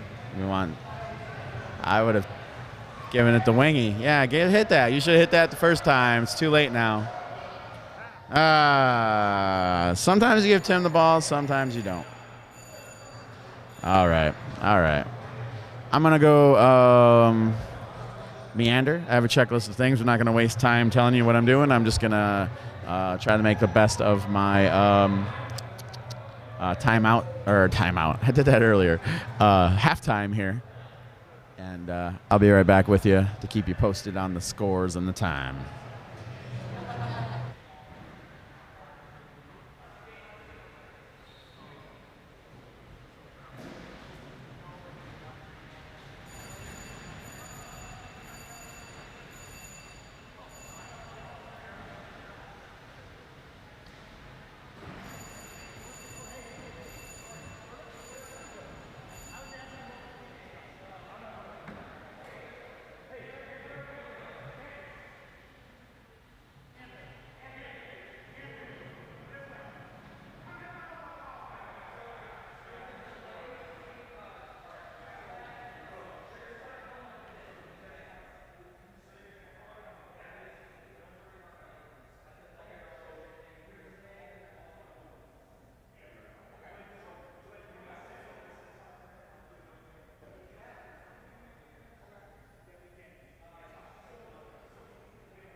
I just had to sneak onto the court and not let the Michigan team see me giving Cleveland water.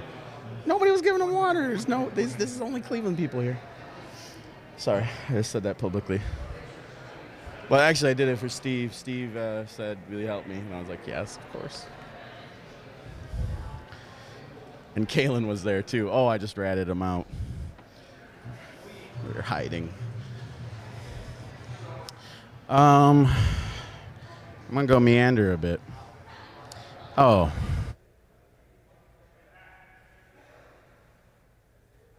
What? Oh, yeah, you should stay in your seat. It's a good idea. 20 seconds. I'm going to turn the floor on.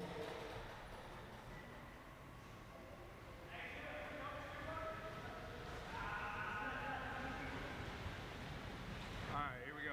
Everybody good? All right.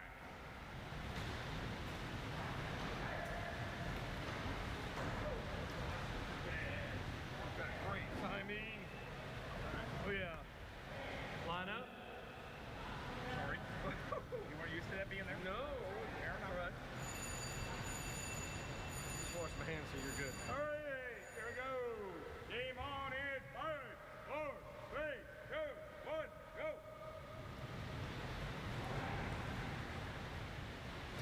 Here we go, starting the second half.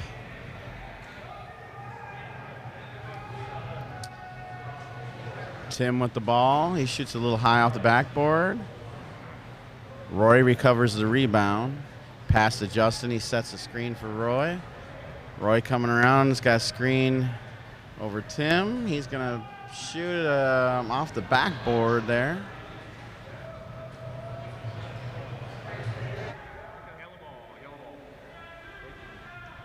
gotta be, yeah, on that. Yep. I thought you were gonna, yeah, I was gonna do that. I thought you were gonna. Got it.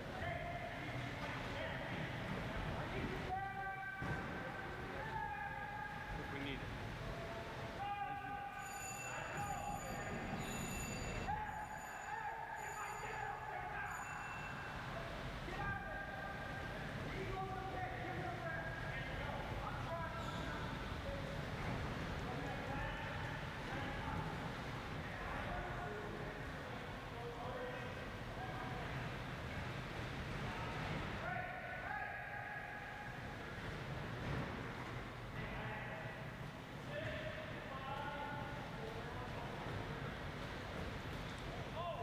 Red ball, possession.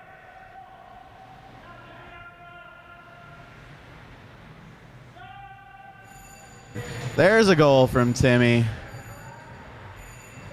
We got a 4-point lead. That's a little more comfortable. Let's get a stop here, boys. Let's get a stop. Come on, you're too far. And push up on him. Push up on him, man. He can shoot over you from that far. Oh, he got a piece of it. Pass was intended for Brad. And a shot off the backboard.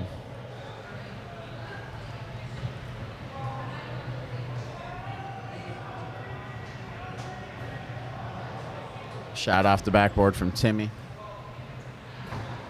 Shot off the backboard from Brad. Tim with the ball. Oh, he wants that. He wants that. Oh, man. Did Chili get that? Or Brad? My vision's blurry. Mark, come help me. Oh, well, never mind then.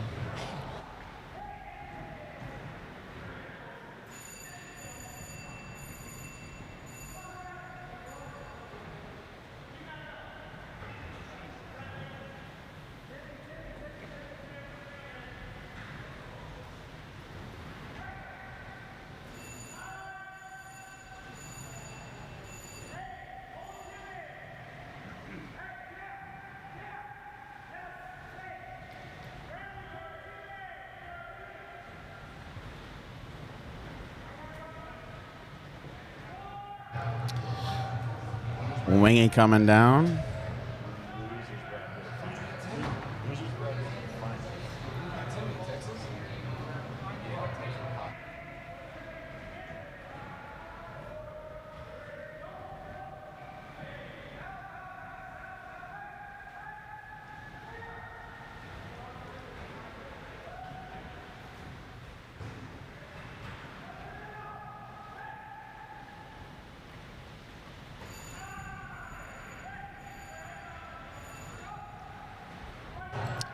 32-24.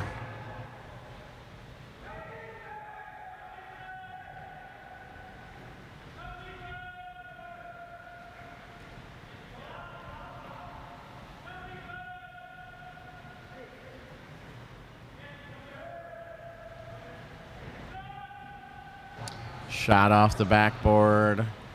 Anthony recovers the ball.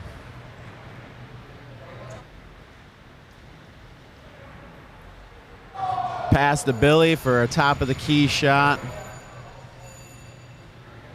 34-24.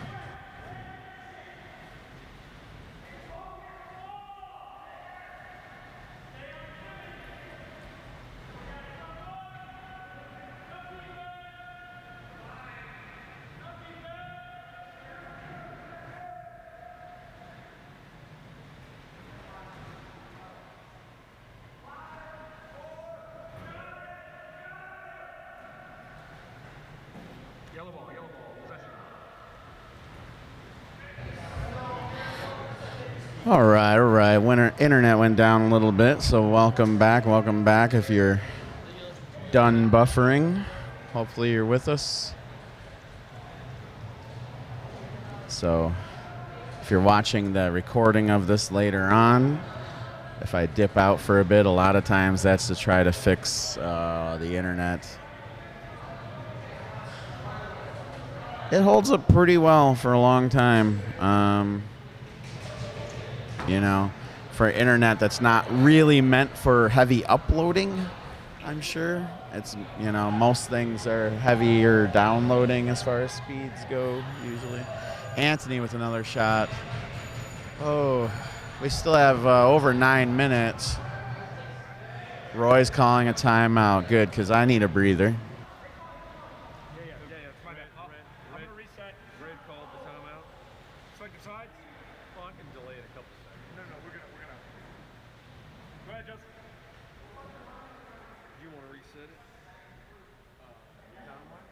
Well, with the possession was in 22, right? Yes. Still gonna reset that, aren't you? They get a full possession. Yes. Yeah. You already reset that. You say you're gonna set the time to 9:15 at 7 seconds? At 8 seconds. Oh, so it's 9:16. 20 minutes. 22.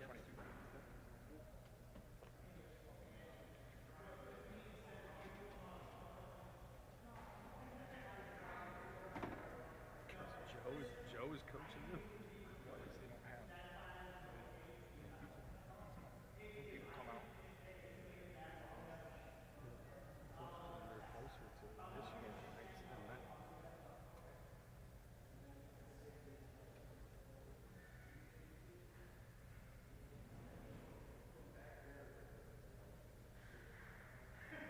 Is the other big teams playing over there? No, not yet. Here to ref. I think they play the winner. Yes, they do. Here to ref. Well, I was talking to put my brain power towards. Yeah, I think they play after this. Hopefully they get the rest of it. Fast game, stuff to see. Yeah, it is pretty fast.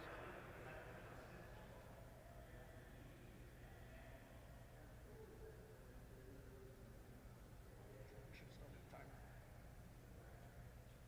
Yeah, since it's 2 seconds behind, I'm hitting the reset a little faster, anticipating it to pick it up. We should have started the timer for the timeout.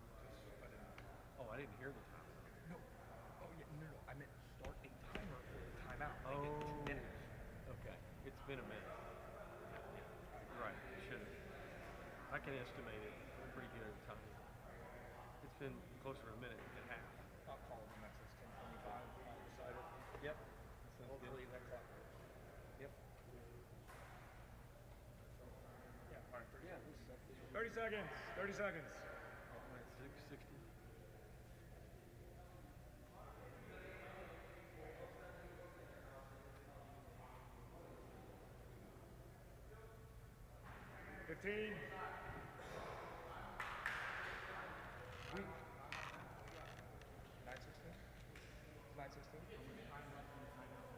Oh, 10 seconds. 10 seconds.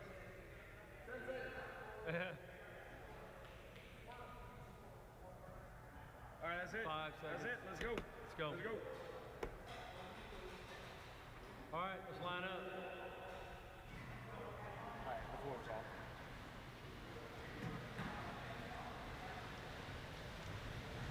Respective sides.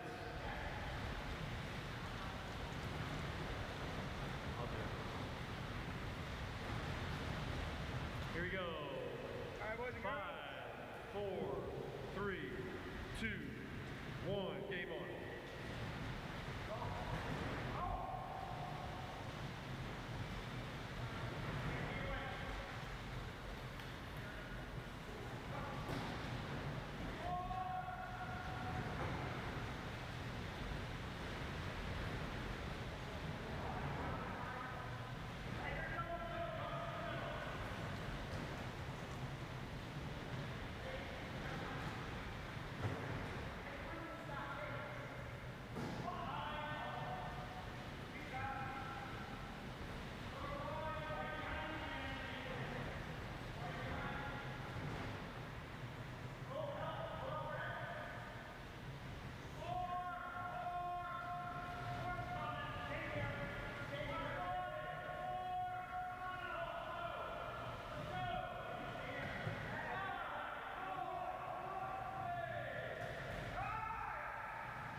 Justin is literally in the way. I can't see it if Justin's in the way. I can't see it, man. Can't see it. I can't see that. Justin's setting the screen right there. Justin's setting the screen right in front of it. It's okay.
That was wrong team, wrong team, wrong team. Oh, wrong team, sorry.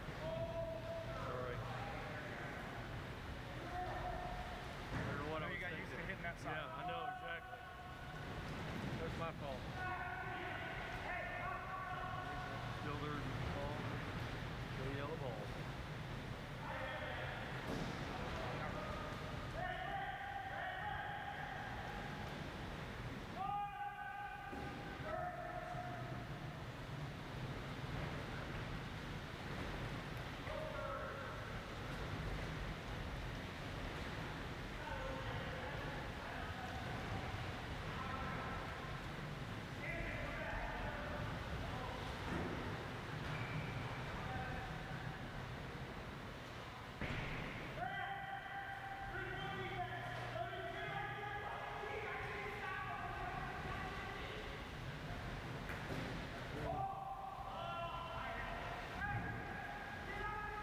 Session. Yeah, you got it.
Three.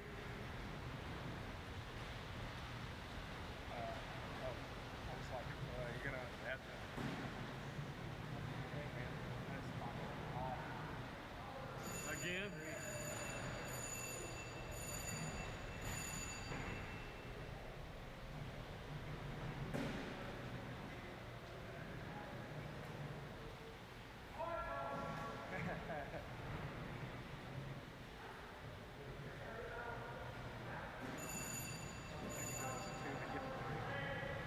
Yeah, I know. It was right at the end.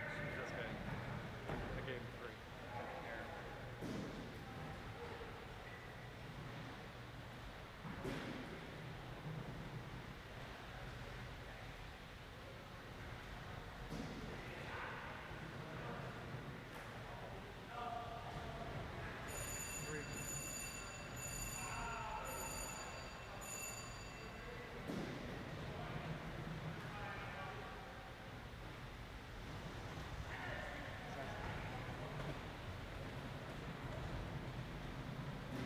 Whoa.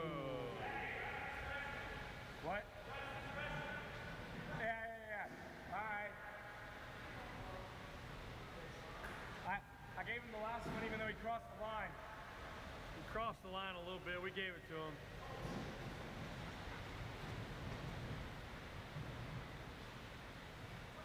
Go Bubba! A 2-pointer.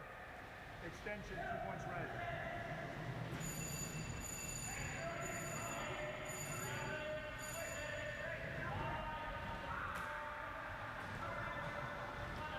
Good game, guys. Good game. Good game, guys.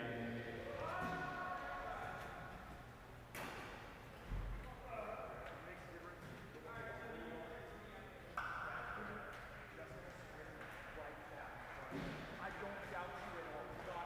I know it's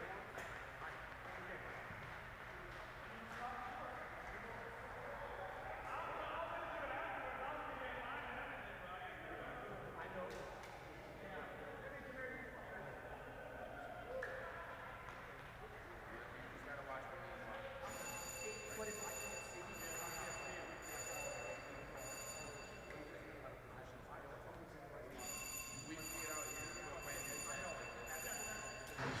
Final score there is 51-37 Cleveland.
Of course, the internet is with us when the game is over. Well,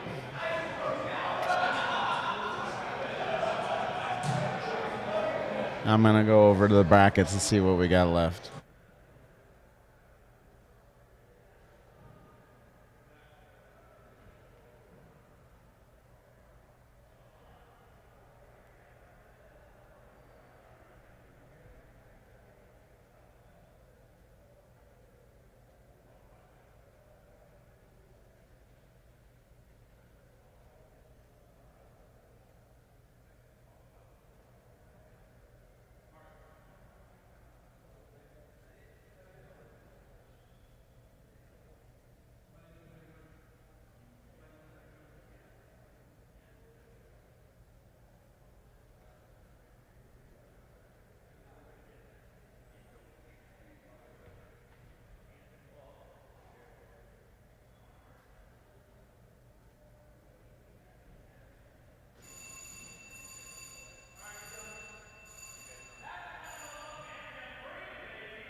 Go to the coaches at halftime and be like, hey, like, here's the fucking deal. If Board's a full 2 seconds behind, we're calling it off of the... You already unpinned it, you just have to minimize it. Where the board is a full 2 seconds behind, we have to call it. We're going to call it based off of the fucking scoreboard because that's what you all can see. And that's where we're going to go. There's no horn. Fucking sucks, but that's where we're at. So you just undo the Wi-Fi, turn everything off, and then turn it back on again? Okay. I wasn't sure, like, what fucking hell you all turned off, turned back on. Oh, I was gonna offer your friend one of the national shirts, but I actually was a t-shirt person. Should I take one? I got a bunch of, I got some extra smalls. Extra smalls. Extra small? No. Extra No, small? extra. I I have multiple smalls remaining. Oh, that's good. And I figured that way you could beat up and I'm not. I was gonna give it to her Go today. meet her boyfriend. But you give it today, but I was like, now. Go meet her boyfriend. She said they're living together. And I was like, oh, fuck. And the house she's paying for? Yeah. I mean, hey, I sugar mama, I'd take it. All right, I reckon from the looks of things, I got the B Division Championship over here. I'm gonna go commentator hunting, unless I see like some comments that show anybody wanting me to stay on. I mean, I will keep you updated on scores no matter what, but I am kind of in social mode. When I lose a tournament, I just want to hang out with my friends. And, you know, we got this stuff set up. It's really easy for somebody to hop on here and, you know, just call out the action or just update the score, you know. But so if anybody out there wants to do that, you're always welcome to future nationals and or invitational events.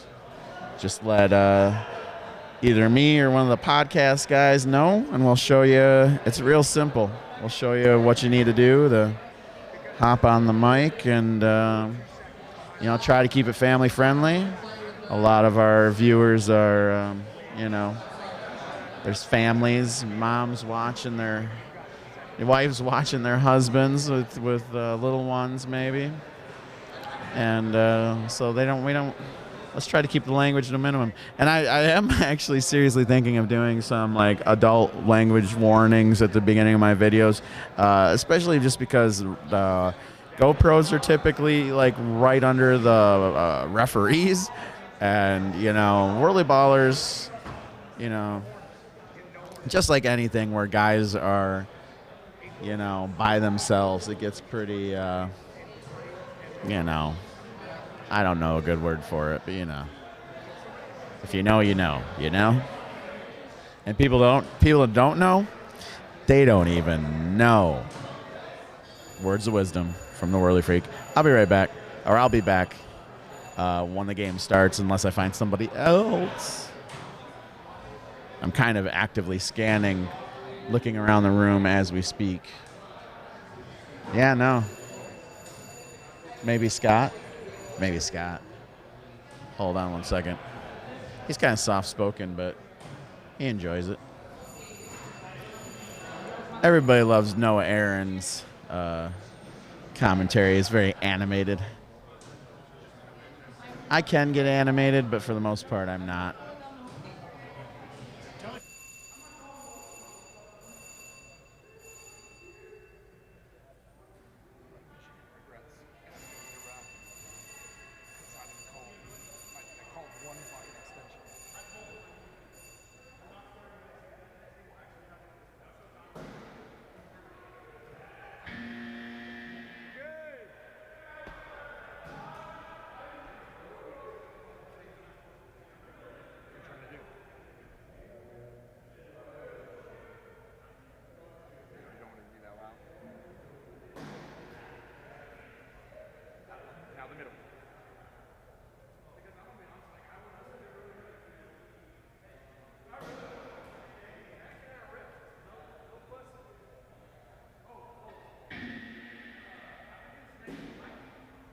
Mikey, yeah.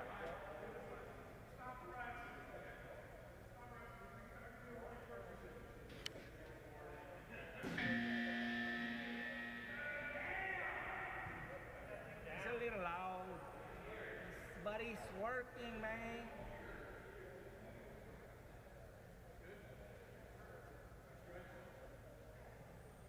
Hey, Anthony, you're welcome for the warm-up, dude. Like, no big deal. Fucking asshole. Cherry. Good God, that's hot. What?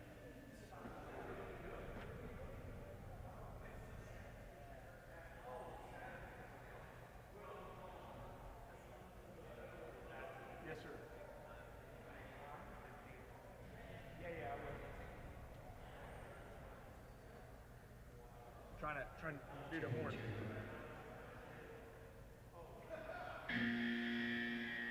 Still pretty fucking loud.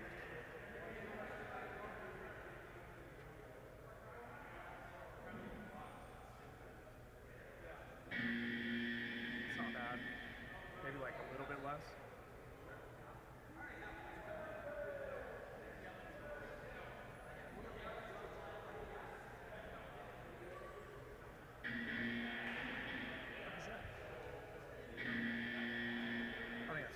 I think that's good. Let's reset this.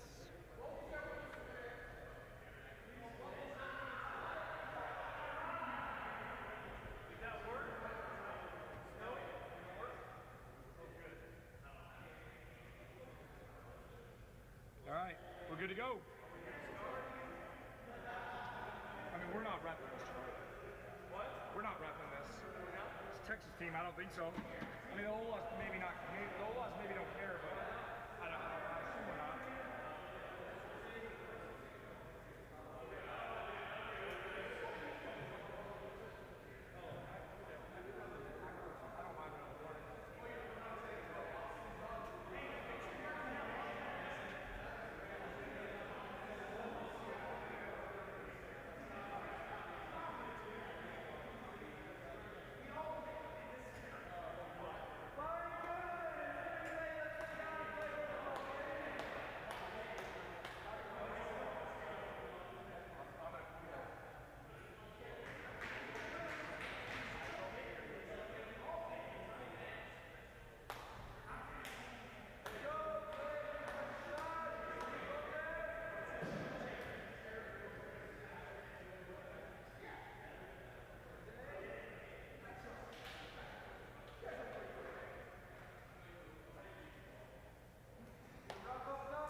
Hey, Snowy, Anthony said it was fine. Both Texas. So we're waiting for Zach. He's in the restroom.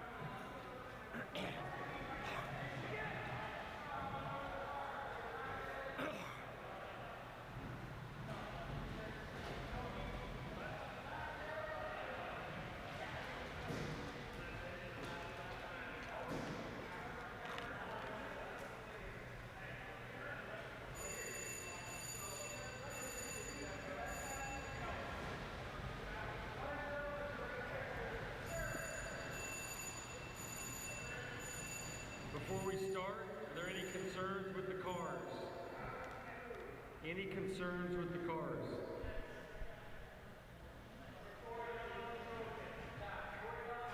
Four yellows broken.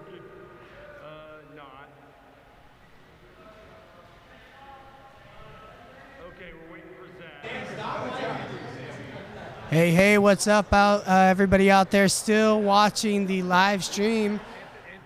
Going to the wee hours of the evening. It's currently 11-something-ish, I imagine, here. I haven't really looked at my phone for a while. We have the B championship matchup coming up here on court 1. We have Full House from Cleveland and Dad Bods of Texas. B championship game. Arguably two of the top teams. They've made it. Shame on me for not knowing the seeding, but I'm pretty sure that they were the two highest seeds, number 1 and number 2, if I'm not mistaken. I could be wrong. This is a battle. Jared said I only called him for extension once, and he stood up the whole game, so he's good with it. We got our eyes on you. Okay, line up, guys. Have a good game, gentlemen. All right, and of course, introductions really quick for Cleveland. We have Brad, Chili, Jared, Anthony, and Bill. For Texas, we have Kyle, Jace, Chris Bolte, Dave Montz, and Thomas Lee. The game's underway. We have a 2-1 game, apparently. I don't know what the 1 point was for. I'm sorry, I missed it there. Bad commentating, bad observation. Shame on me. But Texas with the lead, 2-1, apparently, over Cleveland, as Chris Bolte goes for a nice open screen shot, giving them the lead 4-1 here, as Brad Dobies has a screenshot over Billy O. Billy O passes the ball over to him. He's got the look. Nice block by Kyle Phillips. I just touched up his scoop before the game. And I'm sure he appreciates that, Dan. Dan Doherty joined me at Dan Doherty Scoop Co. How you doing, Steve? Excellent. We're seeing some really good. We're in store for a treat here with these two Titan teams here. Both been playing fantastic all weekend long. This is going to be a fantastic matchup. 13:42 left in this first half. 4-1. Texas leads here as Chili Ola gets the ball here. Anthony thinking about taking the shot. He takes it. Oh, no, he's driving it in. He's driving it for the layup. Puts it up for 2. 4-3, 13-25, first half. Texas up by 1. I think it goes without saying that the two biggest threats offensively on these teams would be Chris Bolte of Texas and Anthony Ola of Cleveland. Chris Bolte looking for a penalty, I believe. Yeah, he was but looking for an extension there on Chili. Right. Chili got big. I don't know if he got out of his seat big, though. Speaking of big, a big play from Kyle Phillips there as he gets the interception there.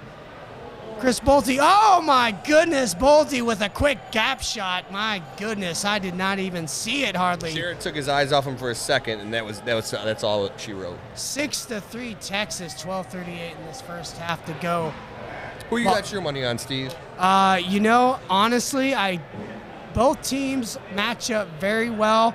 Both have equal firepower here. Both are pretty set at defense. I think it's going to be who makes the fewest mistakes, fewest turnovers. Who's in 5? He just had a huge block on that Anthony. would be Jace Biggs. That's Melanie's husband, right? No, that would be Tanya's husband. Tanya? Okay. Yes. Melanie is Adam Miller's girlfriend. I think that's who you're thinking of. Okay.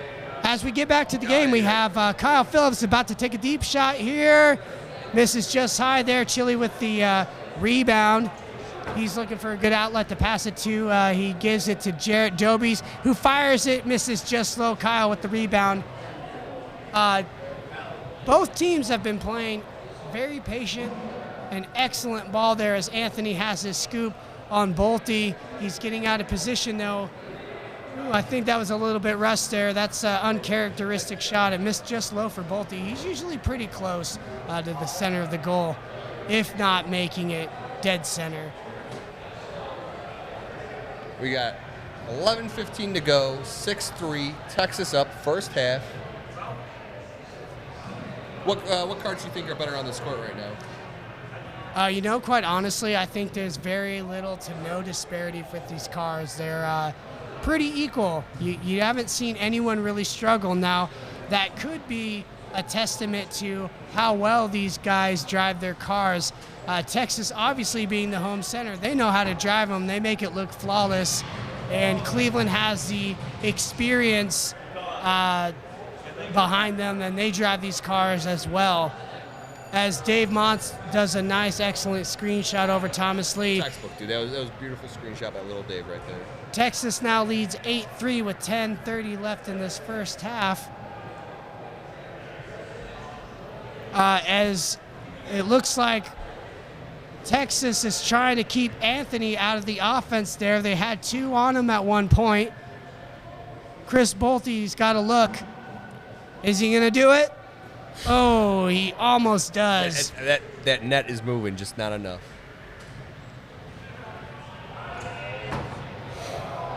These are some really good shots they're taking. They're just barely missing the goal. Let's see if Dave tries a little trickery here. Oh, big block by Jarrett. I know he's tall, but like when he plays, I feel like he gets taller. Now, I think Cleveland is rushing their shots just a little bit. They have to remember they have 30 seconds in the possession clock. They're doing a little bit of a run and gun here, and it is sacrificing their defense just a bit. Still a lot of game left. No reason to panic now. You're absolutely right, Dan. Absolutely no reason to panic. We still have an 8-3 game. Only 5 points. For those of you not good at the maths, like myself.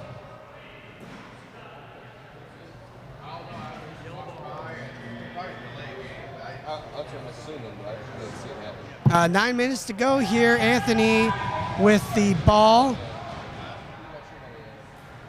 Oh, nice block. I unfortunately couldn't see who it was. I have the beam in my way. It's or the wall, whatever you want to call it, part of the window, as Chili's able to get the rebound, puts it up, but it's not able to get the points.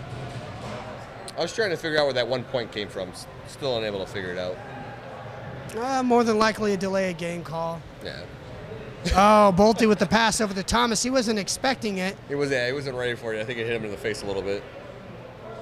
Oh, little Dave misses just outside. He's got such a quick shot. It's just so good. There's a lot of guys at the tournament that have that quick shot.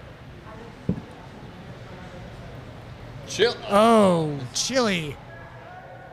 Just like they're missing like so small right now. We got 8 minutes to go. 8-3. Texas up by 5. First half. Man. Bolte. He's making it look easy. 10-3 Texas. Was that a shot or a pass to Anthony in the corner? I'm not sure, but I'm going to say that Sam Kim is saying it's a pass, so I believe him.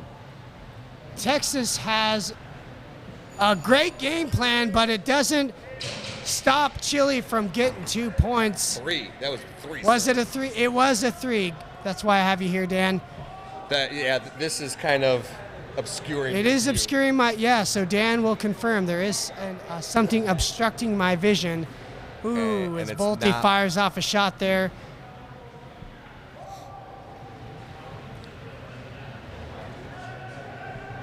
Got Anthony rolling in. Gets it to Brad. Oh, great beautiful. Shot, Brad. Nice screen.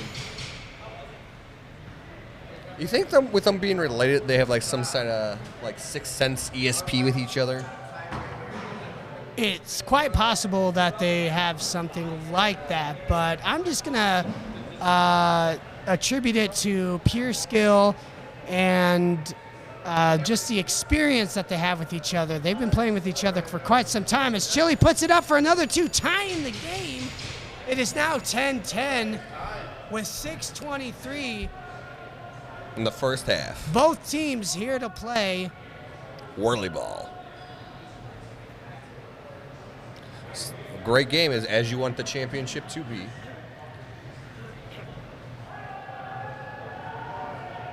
Kyle Mission just high and to the left.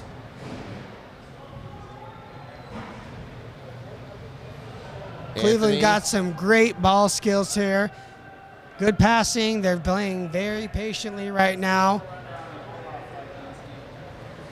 Chile calling back Brad there. He was a little tied up there on the defense. Didn't have it quite set, but now they're okay. I think Chile, he put up a bit of a contested shot there. It was a lot closer than I thought it was going to be, but Chile is really good on those long shots. That was probably less than a half inch off the goal there. Cal rolling up, gets it to Little Dave.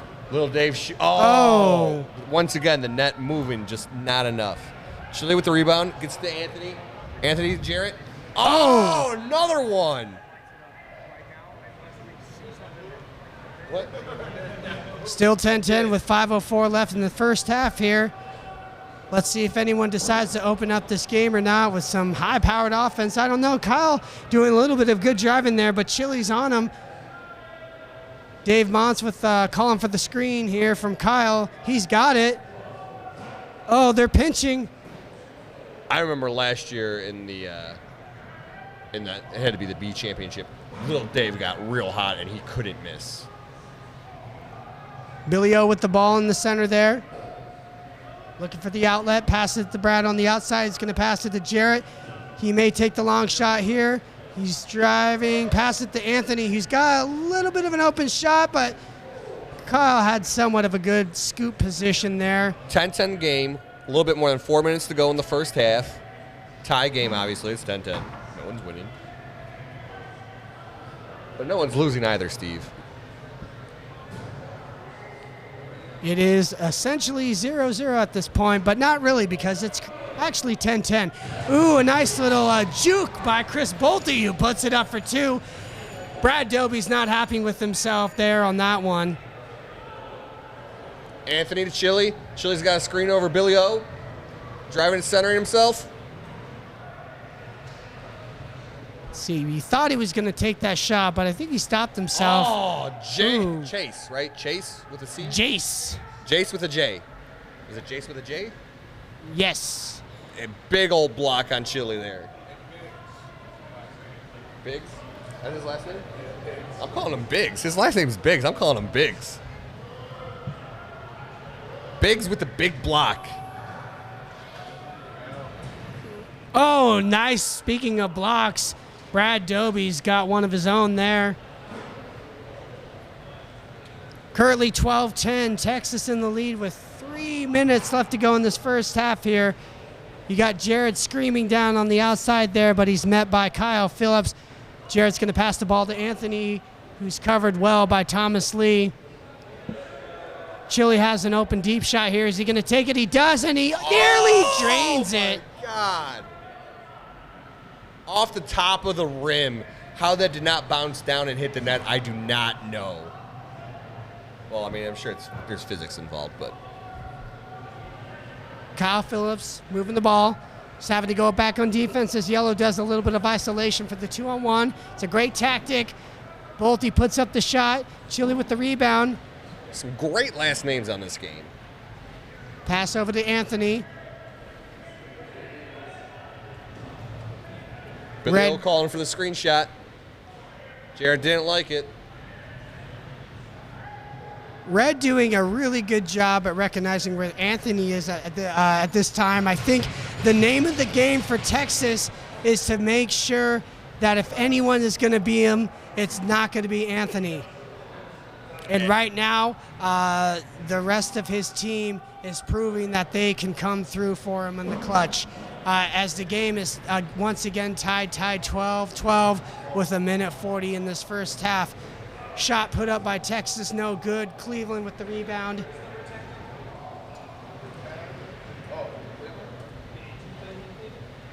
Pass over to Chili, who may have a screenshot. He puts it up, no good.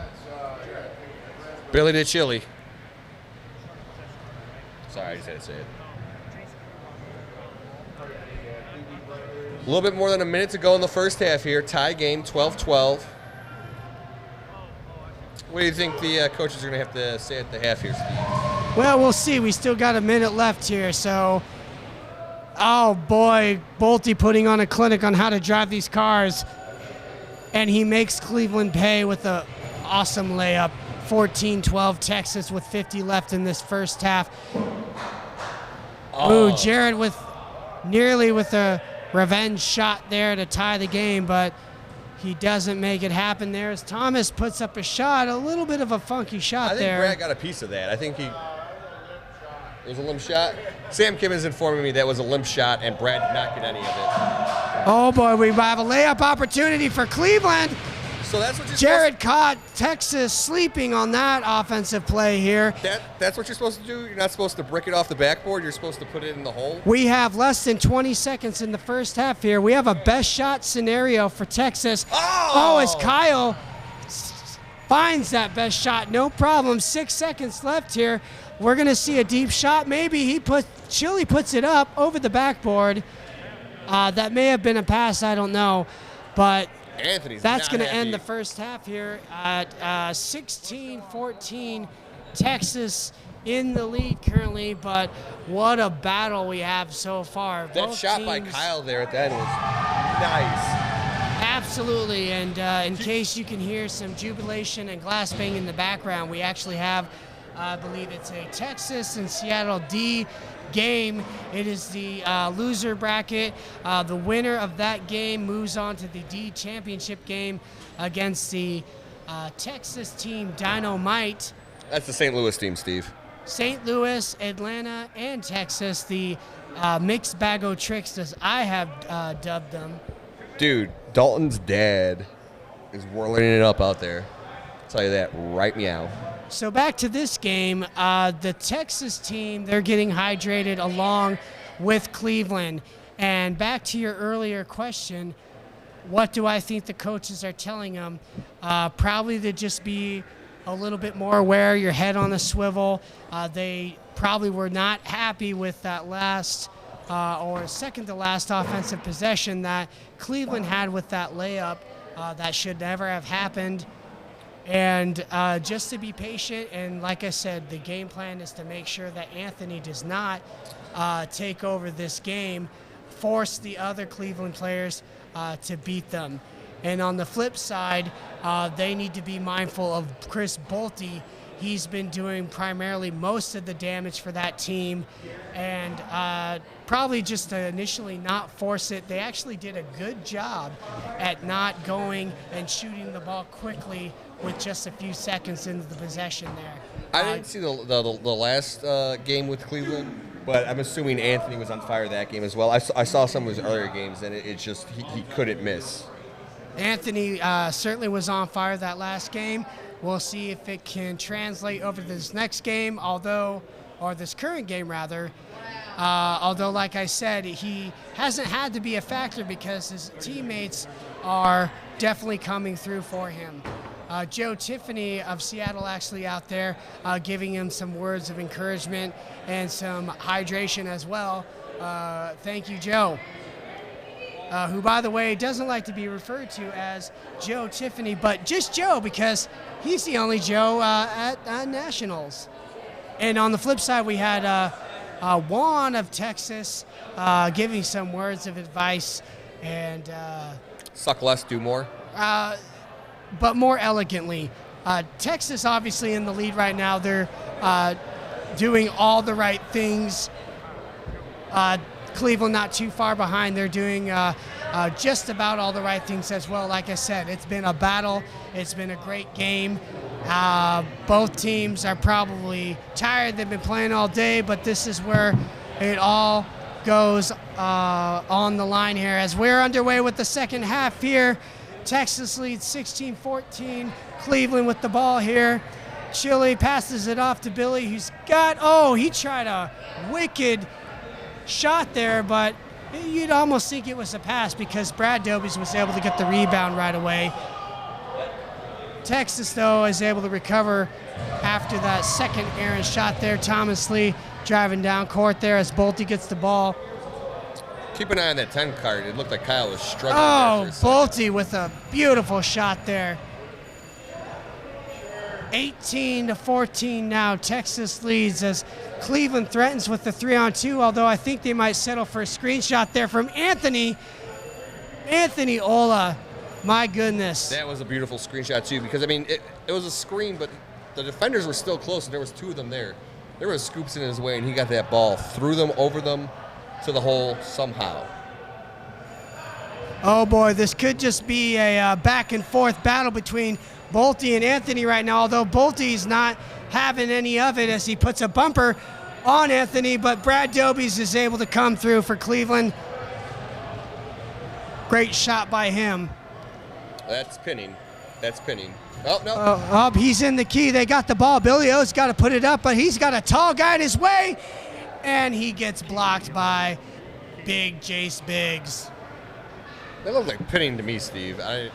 So it was, but it wasn't. Well, let me explain. I know the pinning rule well. Right. Well, no, for the people out there who might not know it, he was in the key. They did pin him, but they had him there less than 5 seconds. But then the key was activated when they picked up the ball, so you could hold him. Yeah, you can continue to hold him.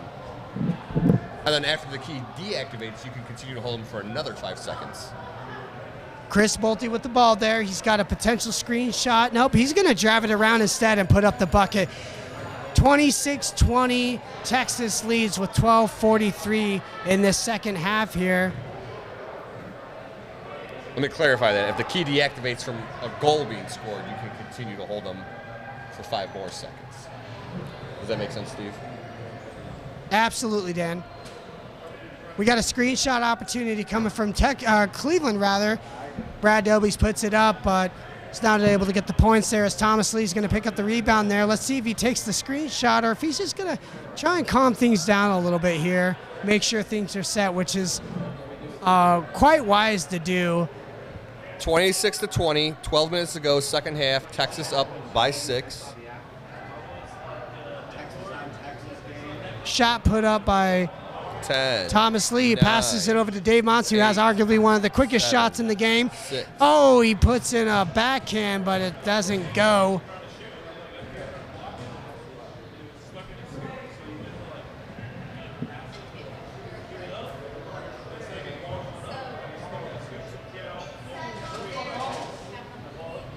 Chile looking for a pass there as he gives it to Anthony, but Chris Bolte not letting him go, keeping him back. Anthony is quite frustrated, but it's a really good strategy by Texas to not let him up past half court, keeping him back near the backboard. As Dave Monts has a scoop in his face and looking for that quick corner shot there, he ain't not going to get it. Quick pass back to Dave from Bolte,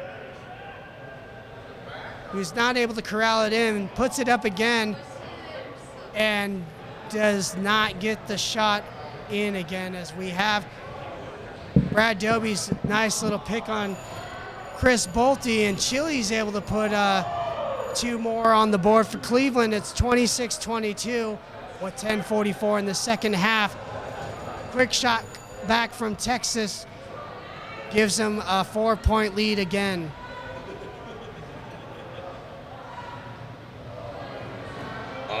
Brad's gone a little bit cold.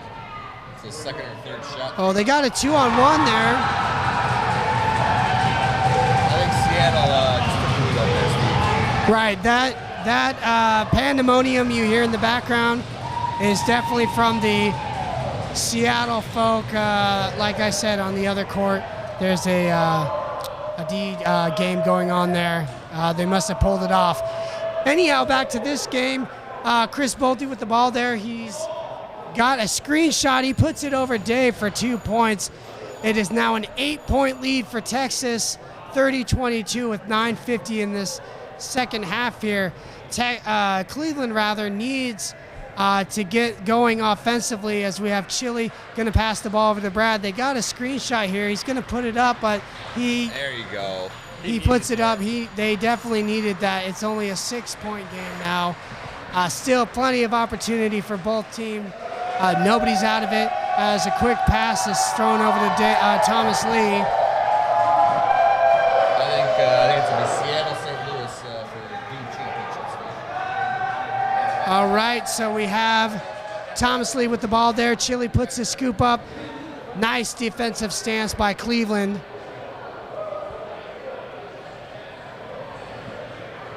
Jared giving Chile a little bit of a bump there, but nice high wall that's just now broken. Nice. Oh, nice little bit of a sneaky block there from Jace as Brad loses possession there. But they just returned the favor. Cleveland able to get the ball back as Chile drives on the outside there. Anthony with the screenshot puts it up. No good. 8:30 to go, second half. Texas up 6. When does Cleveland take their timeout? Texas had a 2-on-1, but they really didn't need it because Thomas had the shot there that he puts up. 32-24, Texas leads. 8:20 left to go in the second half here. You think they should take it now, or is it too early to take the timeout, Steve? I would say if they score 1 to 2 more times without a follow-up score from Cleveland, they may want to call a timeout here.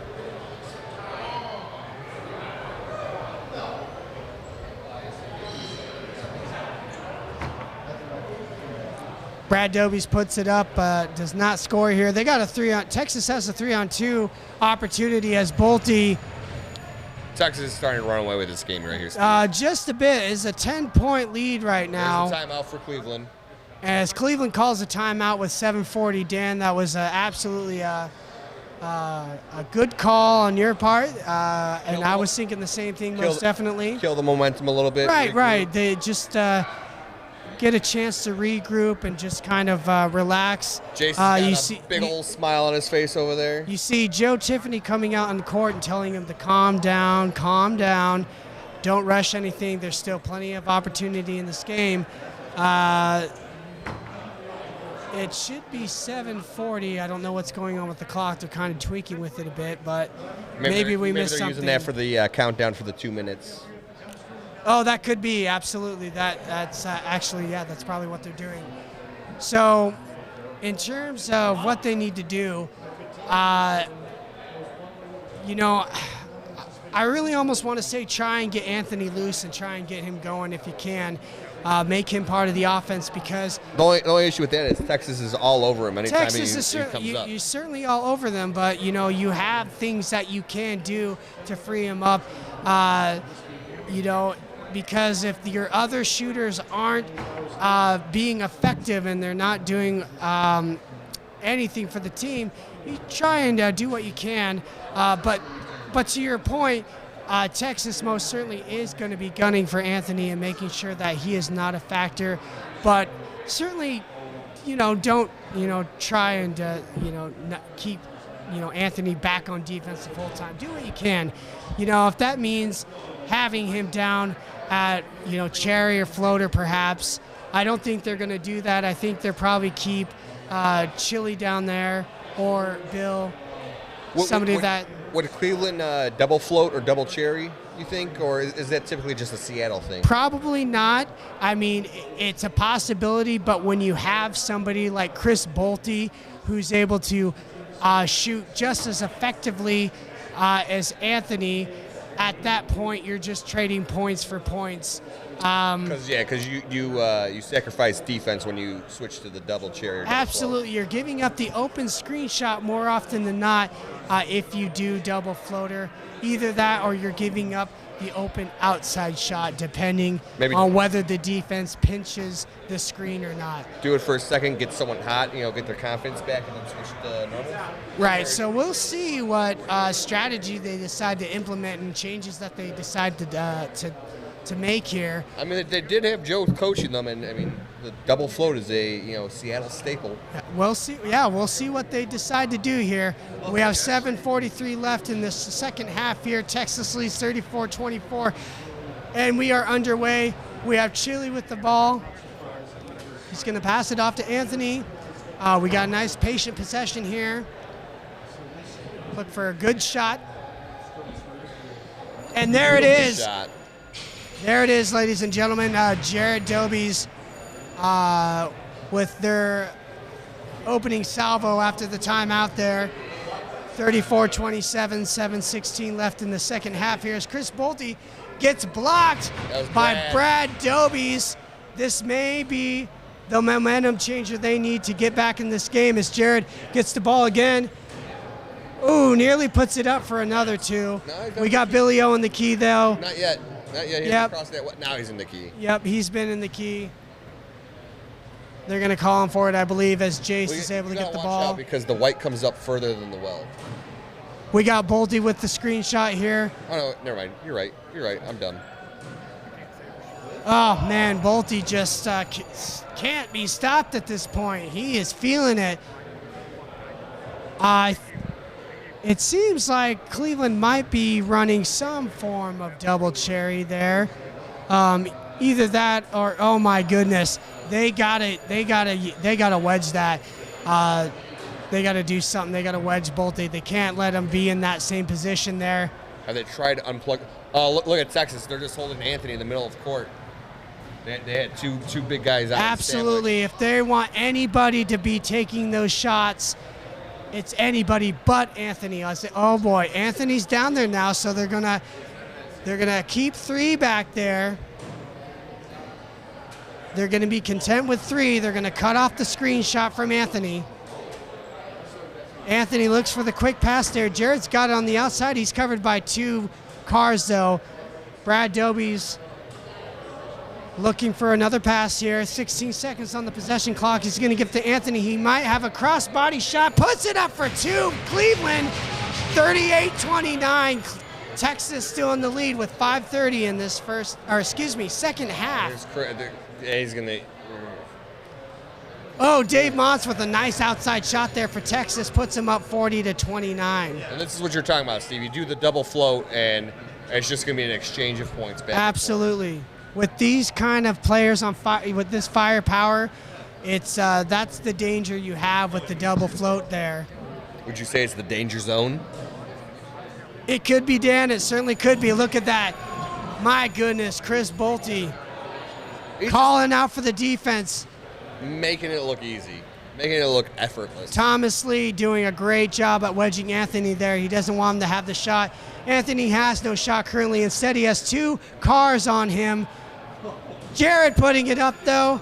Long 2, I believe. I believe that was a long 2. All right, it's a 10-point game here. Texas still in the lead. I think that was 3. I think they gave him 3 on that, did they? Oh, my goodness. Chris Bolte scores yet another goal for them. Jared's the hot shooter right now. Oh, my goodness. Jared trading shot for shot right now. There you go. That's what you need. You need to miss. Get that ball back. Oh, Get the ball, Jared. Let the hot shooter shoot. No, Bolte's got the rebound there.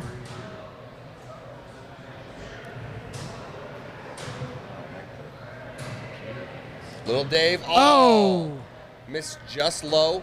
That quick shot you were talking about, Steve. Oh, that could be a turnover there. Oh, yep, it certainly is. That ball did not roll favorably there as Anthony gives Chris Bolte a little bit of a love tap there, but he's got a nice screen. Oh, just misses that one, though. 3:40 to go. 34-44. Texas up 10. Second half of the championship. Texas wins this. They win the whole thing, right? They haven't lost yet. Anthony asking for the pick there to free him up to get that shot. He possibly has it, and he does. 8-point game here. Texas leads 44-36 with 3:15 left. Texas wins. They win the whole thing, right, Steve? Absolutely. This is the championship B division game here. Cleveland needs to win twice. They're coming up the loser bracket. That's always tough. It certainly is. Dave Mons with a far shot there. Doesn't go. But Jace is able to get it, puts it up, and rocks the vote over the backboard. Did you vote today, Steve? I vote every day, Dan. Anthony with the shot there. 2:30 to go. I think Texas may be calling for them to slow it down a bit. Eat up the clock. 8-point lead there. Cleveland is certainly going to have to score on every possession if they want even a minute chance to get back in this game. And by that, they may even, I think they're going to have to go in the 3-point offense here. I was just going to say, when do you start the 3-point offense? 3-point offense should begin now. And when you do that,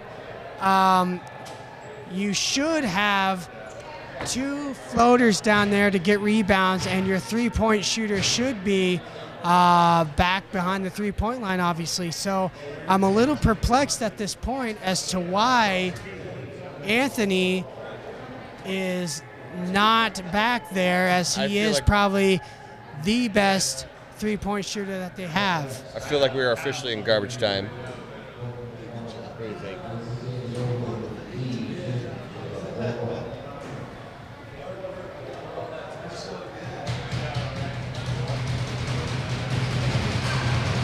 All right, minute 25 left. Texas still up 44-36 here. 2-1. Smart play. Thomas just opts to corner the ball there. Let's see if we can get a deep shot from Anthony. We do, but it misses just low. On 3-point defense, wouldn't it be better in your favor to dump it in your corner so they have to spend more time to drive and get the ball and need more time off the clock? Well, I mean, in a scenario where you still are in the game, absolutely. But in this case, it doesn't really matter. They didn't really care. Ooh. Oh, that was a nice shot by Jace there. 45 seconds left. This is just garbage time shooting right now. Right. Cleveland, did he just throw that underhand? That's possible. I wasn't really looking. Maybe not. All right. Yeah, less than 30 seconds left here.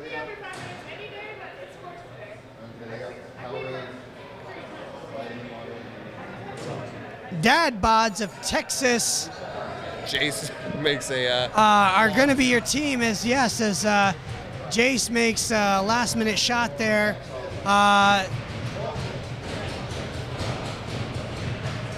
It's going to be a 46-36 victory for Team Texas Dad Bods over Cleveland. Full house. Both teams played fantastic. A beautiful match. Great game plan against each other. That first half, it was the margin. It was so close, but then Chris Bolte just caught fire that game. You kind of wish that Cleveland had wedged him a little bit more on that, but they did everything that they could. You can only do so much in these cars. It's hard to drive these cars. Texas definitely showed everyone in this division, in WhirlyBall, how to do it. Great work. Take nothing away, though, from Cleveland. Those guys played fantastic all weekend. Anthony, Chili, Bill, Jarrett, and Brad, great job as well. Congratulations to Jace, Kyle, Bolte, Dave, and Thomas. As you can hear the crowd cheering and congratulating not only the champions but the runner-ups as well. I certainly hope to see these guys back next year. Dan, any final thoughts? I mean, it was close at first, and then Texas just got hot. I mean, both teams played great. Sucks to lose, but it feels good to win. Absolutely, and while we're on the topic, Dan, just real quick, we'll just talk about your game for a second there. You guys played hard. I would rather not, Steve. Oh, we certainly wouldn't, but I just want to just congratulate you on a good, hard-fought tournament. You guys played fantastic all weekend, and Jay, Teresa, Tracy, right. Julia, they all played great. You know, we killed it in seeding, and then I think we all just got really cold in tournament, which is right. Like I said, it goes. Fatigue is certainly a part of the tournament. It's one of those things you certainly have to overcome because we do seeding all weekend long, and of course we run on very little to no sleep a lot of the time. I had a blast. Yeah, I mean, you have a blast. I'm not going to lie. I'm a very, very sore loser. I don't know if you noticed at the end of that game, I walked off the other door. Right. Gus is saying the same thing. But that's something I do, man. I walk off. I know it's a terrible trait. It's something I'm working on. It's just I don't like losing. I'm very competitive. I want to win. I always want to win. Oh, certainly. Yeah, you definitely. Yeah, and the same for me. I went 2-0 today with my team, Bumper Quidditch and me too. 2-0 buddies. Yeah, and you hate to lose, but 2-0 club. 2-0 club. Oh, Gus Circle is a 2-0 club as well. I mean, yeah. You know what? I as long as you had fun, you know. Right, and certainly we most certainly all had fun here. But the teams that won obviously had a bit more fun. Kyle Phillips. Kyle. It was the scoop. What's the scoop on the scoop? Yeah, we have Kyle Phillips. Picked my scoop up right before the match, and definitely helps. Kyle Phillips of Dad Bods here, traitorous to Atlanta here, joining Texas. Texas has two traitor Kyles, by the way. They got Kyle from Chicago as well. It's a traitor. I'm just joshing you. Kyle, how do you feel right now? Congratulations on winning the B championship game. Oh, it was great. I feel great. It was a fun match. The Olas are always exciting to play against. Anthony is probably the hottest shooter, and it's always exciting to play against him. And it's also really fun to say Billy to Chili, or Chili to Billy. Chili to Billy, yeah. Right, so would you say that was kind of your guys' strategy, is to make everyone else but Anthony beat you guys? Yes, exactly. Put the ball in everybody else's hand. Right, you guys did a good defense. You guys did an excellent job at keeping him back and just making sure that he was either wedged or back. Good on you guys, but you guys played a complete game, really team oriented. It was a great honor to watch you guys play. So congratulations. You made some great shots with that scoop. What's the key to having a good scoop? Got to have someone who can fix it up right. So I think his name is Dan, and Dan Scoopco. So Dan Doherty Scoopco for all your Scoopco needs. Yes. Which, by the way, this stream is not brought to you by Dan Doherty Scoop Co. It is brought to you by Whirly Freak, Gus Circle of. Thank you very much. Congratulations, Kyle Phillips. And Grease Monkey of Seattle. All your oil change needs. Make sure you tune in to Hello WhirlyBall Nation. He streams once to twice a month there to talk WhirlyBall with all national players. That's a good time. Hey, Steve, I'm going to try to take a bathroom break here before the D starts. I definitely want to be on the commentary with the D, if that's okay. All right. Well, thanks for letting the audience know that you were going to be using the restroom. I won't be gone as long as Mark Mills was during that Adam Elias interview. That's for sure. All right. Well, thank you, Dan.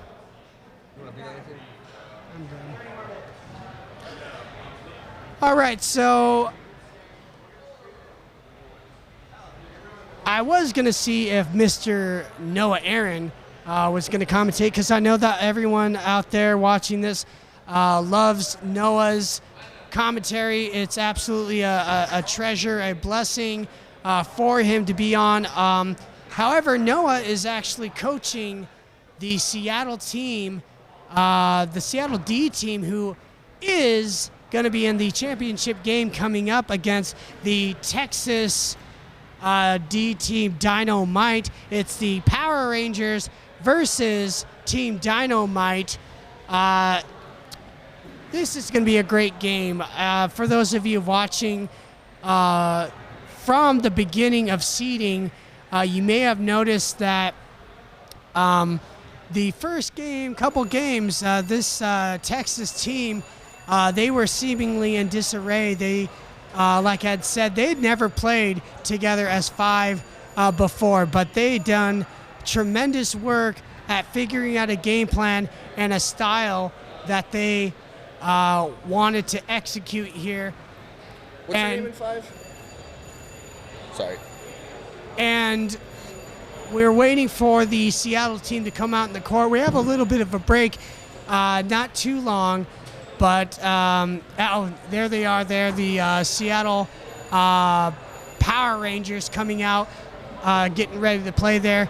I'd be remiss if I did not mention that they are down a player who unfortunately became ill over the weekend there, Rebecca Morse, who worked her tail off to prepare for this tournament.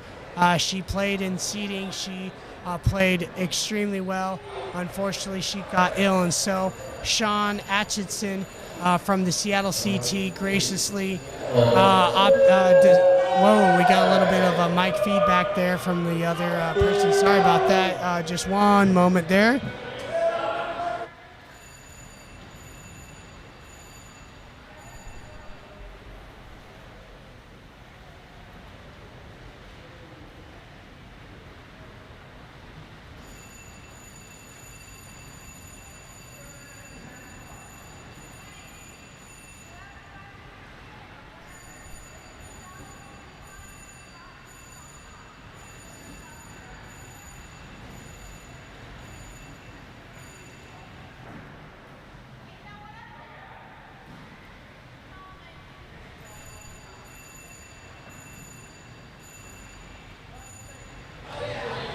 All right, and we're back here. As I was saying, Rebecca Morris, we hope you get well. Sean Atchison subbing for you, doing a fantastic job filling in. Just really quickly, we're going to just run through each team's lineups. For Seattle, we have Sean Atchison, we have Randy Schott, Melissa Wolfgang, and we have Kendrick. I always want to say Kendrick Lamar, but he's obviously a rapper. He's not our WhirlyBall player, although that would be pretty cool. I've been calling them all by their Power Ranger names. And then actually we do have another quote-unquote sub.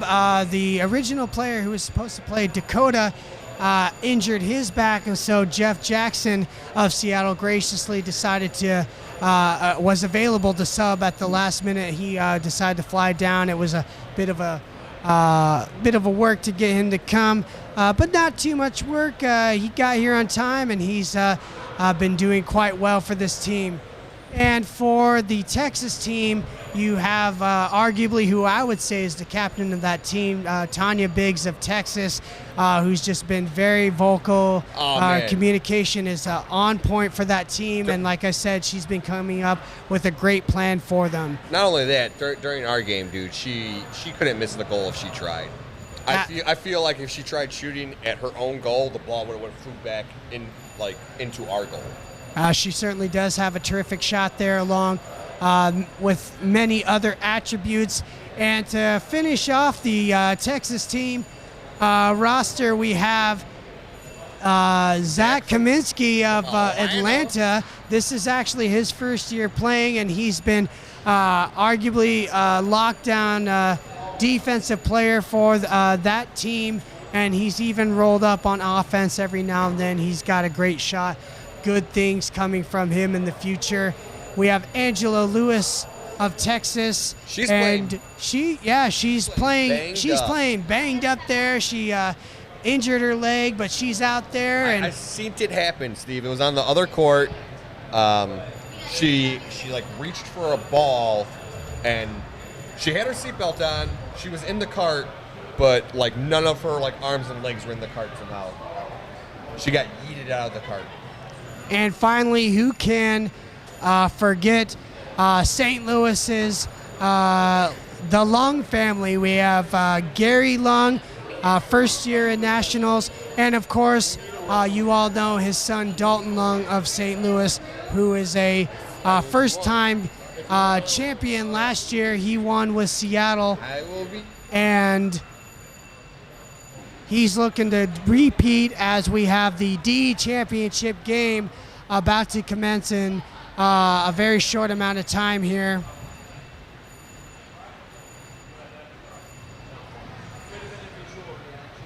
Cola, John, it certainly is morphing time. Let's see if they can defeat. I'm trying to come up with an excellent pun, Power Rangers related, for the Texas team, but at this point I'm running on very little sleep, and I'm extremely tired from all the WhirlyBall I've been playing, so I apologize. Angela waving to me from Texas, very good friend of mine.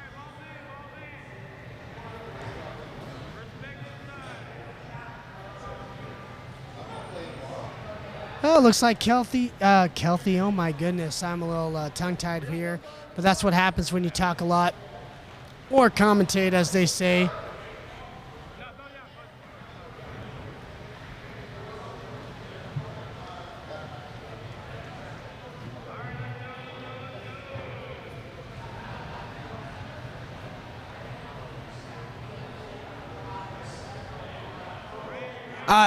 Garth, I actually thought of Rita Repulsa initially, but like I said, I had nothing.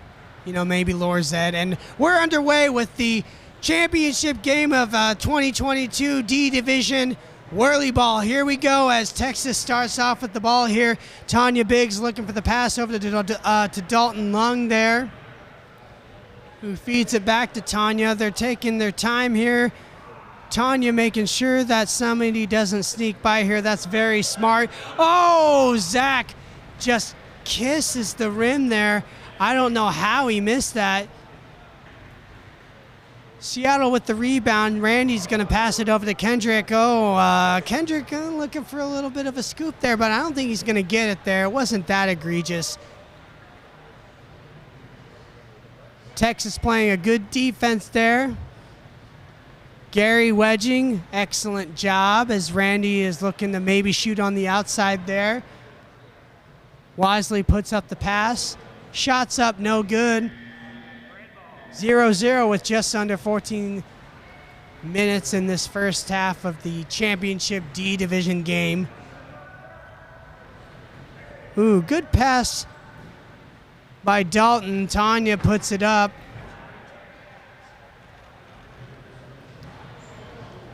Pass down to Kendrick on the outside there. He's going to pass it to Randy. He's got an wide open layup.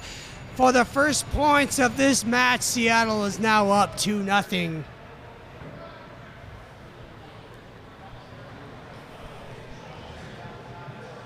Tanya hands it off to Dalton, who's got a bit of a screen, although he's got some scoops up. A little bit of a quick shot there, but Texas is able to recover the rebound as Dalton bobbles the pass a little bit there.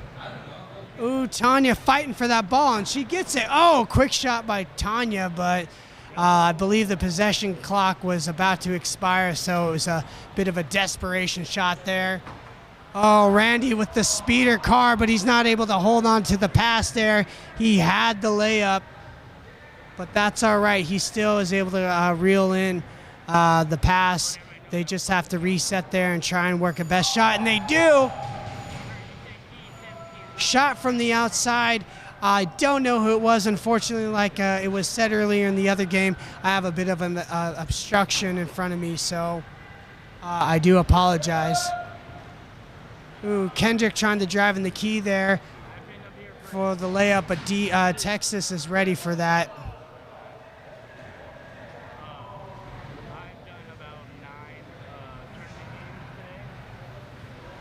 Ooh, Gary calling for the ball as he's in the key there, but he doesn't have the shot there. He's going to look for the pass instead, which is probably the wise choice. Dalton with the ball. He's driving back. He's possibly trying to create some space there. He's going to pass it off.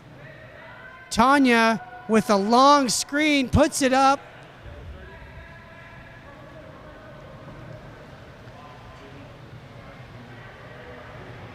Ooh, nice pass over to Randy, who drives in the key. Great defense by Tanya. Gets all over Kendrick's arm. Not giving him that easy layup. Great defense by Texas there.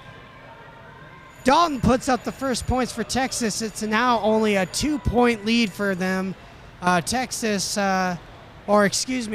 Seattle leads by 2. It is currently 4-2 Seattle.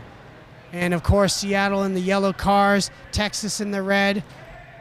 Dalton puts up the quick shot.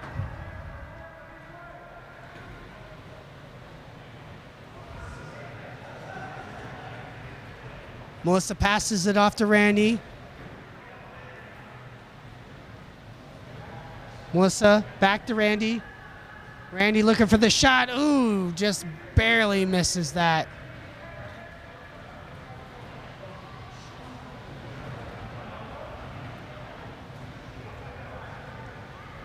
Dalton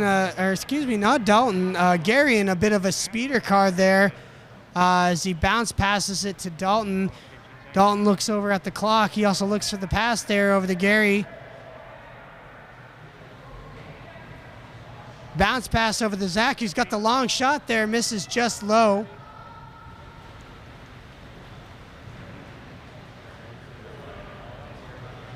Wow, Randy's in a quick car there.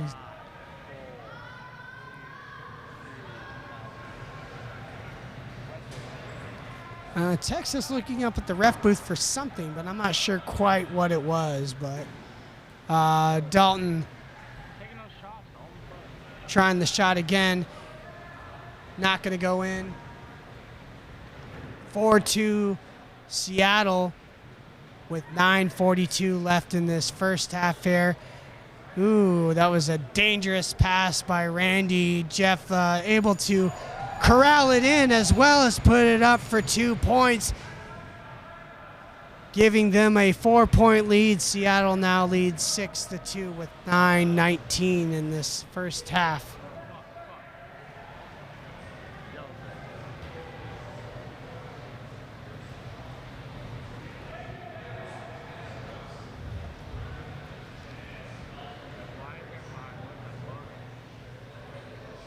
Ooh, Melissa may have, she had a screenshot, but Tanya wisely puts a scoop on her arm there and interrupts that.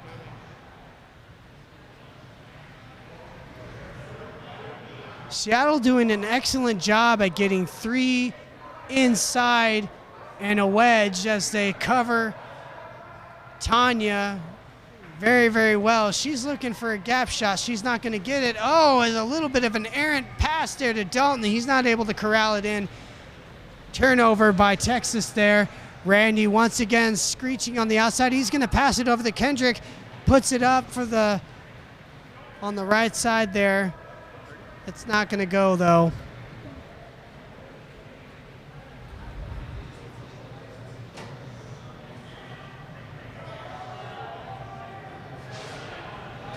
Oh, nice patient pass by Tanya, but Dalton's not able to put in the easy layup. My goodness, he's probably not feeling too good about that one, but there's still plenty of opportunity in this game. As Randy puts up another 2 for Seattle, it is now an 8-2 game with 7:42 left to go.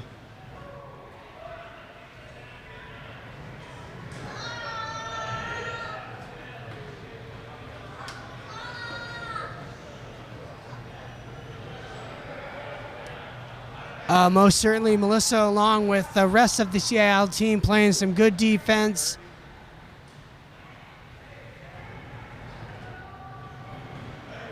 Still plenty of opportunity for the Texas team. They are most certainly not out of this game by any means.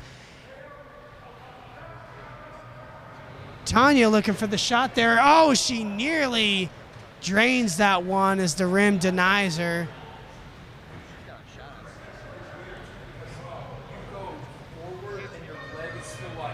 8-2 Texas, 6:47 in the first half.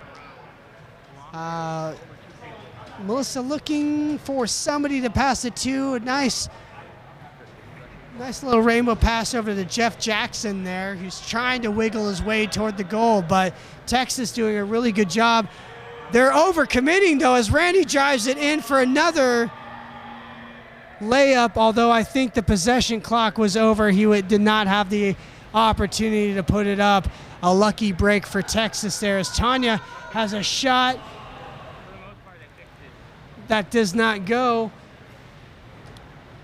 And Seattle should be mindful as I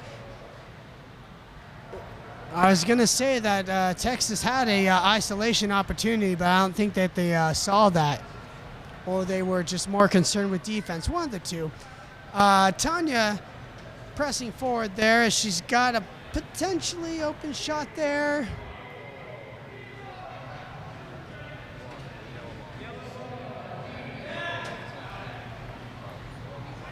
Melissa with the rebound. They got a nice little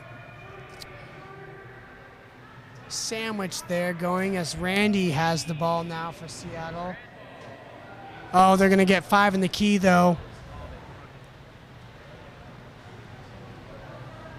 8-2 with 5:17 left to go. Seattle still leads this game as Gary calls for the ball there. Tanya's going to put it up though.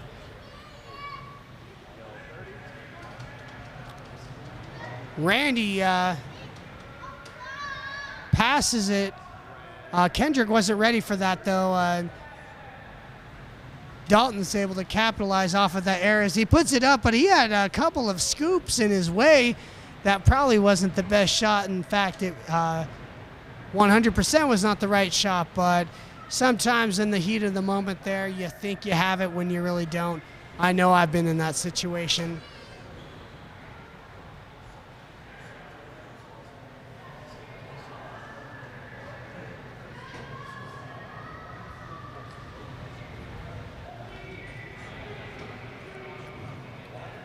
Great job by Texas to pin the Seattle player in the key, making them pay there, forcing them to take a very low percentage shot there that sailed over the backboard.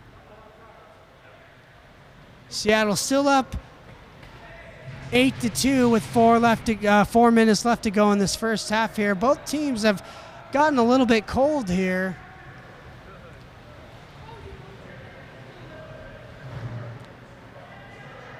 And you can also attribute that to defense there as Kendrick tries to put up a shot and nearly makes that one. There's been a lot of rim action going on in this game. We'll see if anyone can start dialing it in and catching fire there as Angela puts up a shot of her own, but does not pay dividends for her team. Oh boy, Randy in that quick car, you barely see him coming. You just got to be really ready for that car there.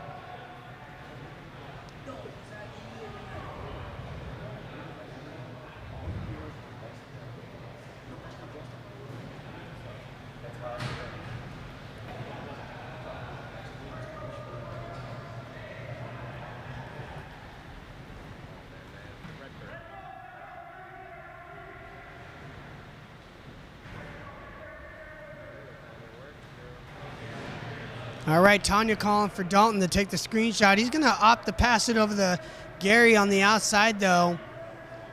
Good defense by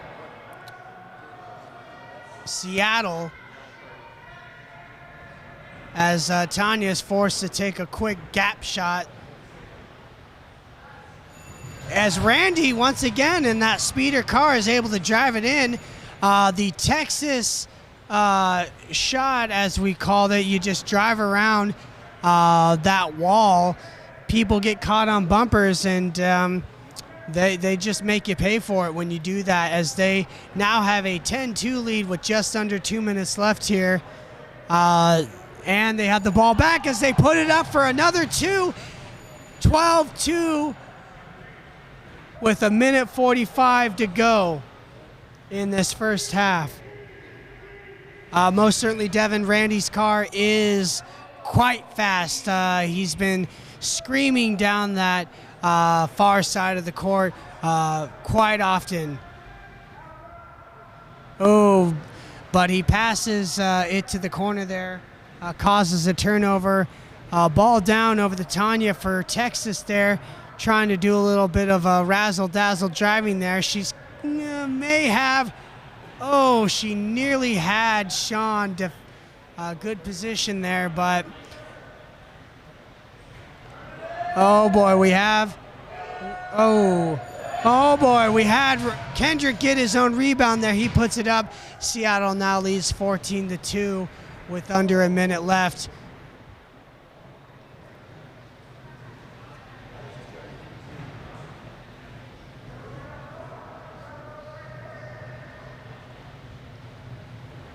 Some very patient passing.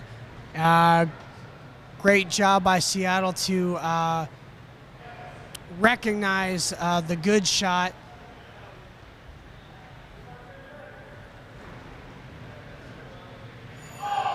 My goodness. Seattle puts up another two. 16-2 here. Texas seeming having no answer offensively here. They have run cold. There's literally 6 seconds left on this for this half here.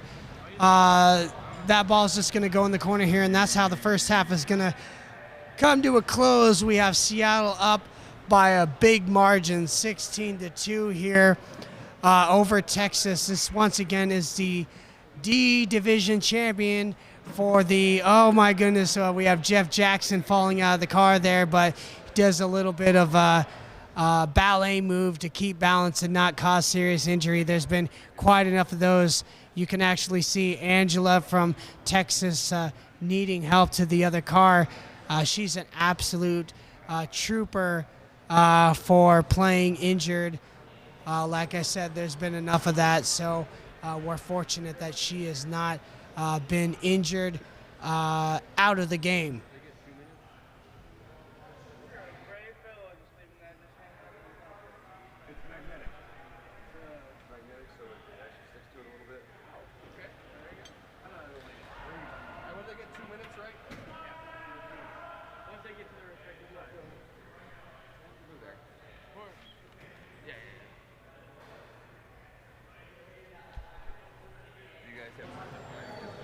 Yeah, as far as I know, Angela is doing all right. She's in good spirits. Hopefully it's not too serious. And right now we're going to break down what I believe the coaches are telling their teams. We'll start with Seattle. Obviously, they are got a big lead here, coached by Noah Aaron of Seattle. There's really not much to tell them in terms of like changing strategy. They seem to be doing everything right offensively. If I would say anything, if I was the coach, or rather what I'm guessing he's telling them is to not get stuck on those bumpers, not to be too complacent with defense, and to keep on doing what they're doing. They're doing a good job at making sure that Dalton and Tanya are not getting a lot of space or opportunity to put up those shots. If anything, they want those other three players to try and beat them. And of course, they don't want those layups. So you want to watch those edges. In terms of Texas, you have Sean Palacios and Kyle Phillips coaching them up right now. He's probably most certainly telling them to relax on the shots.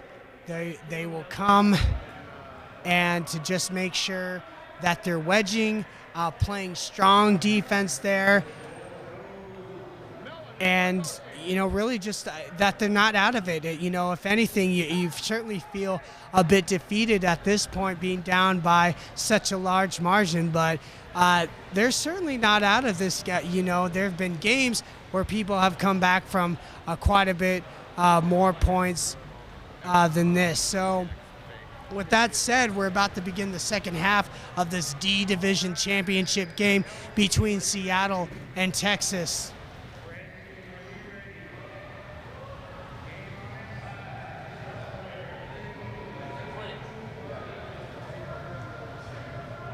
All right, and second half is underway. We got Jeff Jackson's going to pass it off to Kendrick he's going to do a little bit of a pass. They got a 2-on-1 there. Jeff Jackson puts up another two for Seattle.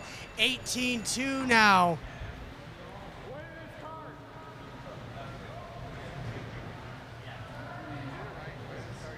Dalton Lung with the ball there. He's looking for the pass there. He's going to hand it off to Zach.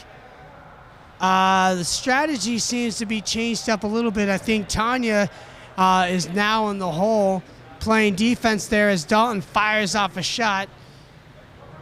And you have Zach coming back on defense, but he might have been a little bit of an offensive weapon starting out. But Randy from Seattle putting on another two.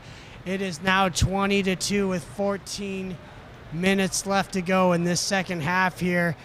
Seattle just dominating right now. They're just Texas just does not seem to have an answer for them. Dalton missing a layup, but he's able to get his own rebound and recover. He gives Texas 2 more points, 20-4.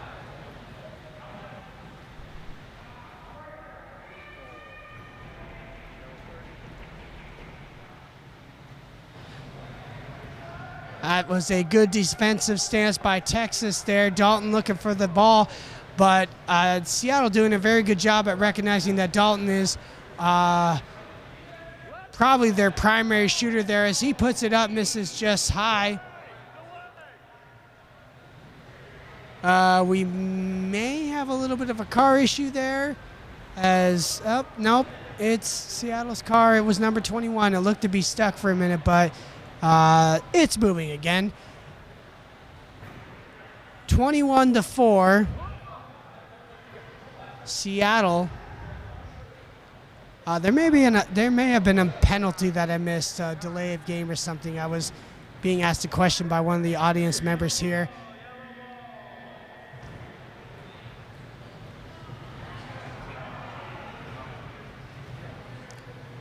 Tanya driving on the outside. She might get the layup. She puts it up. Seattle with the rebound there. Melissa over to Jeff Jackson. 21-4, Seattle leads with 12:09 in this second half here. Kendrick with a nice pass over to Jeff, who had the layup. Jeff flipping up a scoop there. I don't know that you might argue that's a penalty. You're not supposed to do that, but doesn't look like it's going to get called there. Pass over to Dalton Lung. Ooh, Dalton with some fancy driving there. He's able to drive around the wall there and puts it up for two.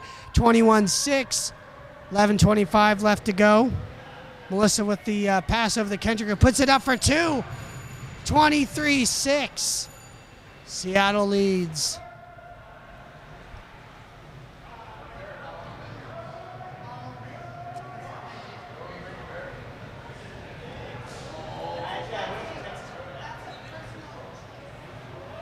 Wow, there we go, Tanya. Nice outside shot there. Texas total is now 8 points.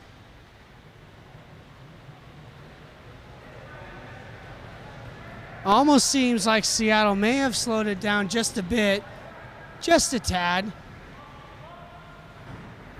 Although it is quite early, so it could just be my fatigue starting to take effect here.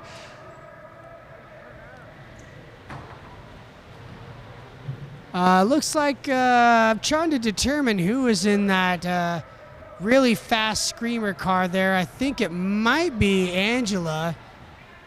It might be that number 10 car of Texas, as Sean is giving her fits there and pinning her against the wall there, although he's not really pinning.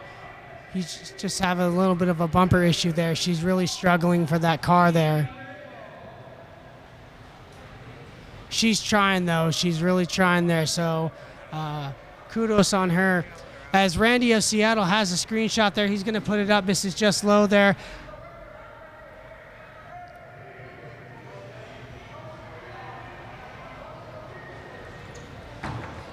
Oh, that was a not such a good pass there by Gary over to Angela. Turnover by Texas.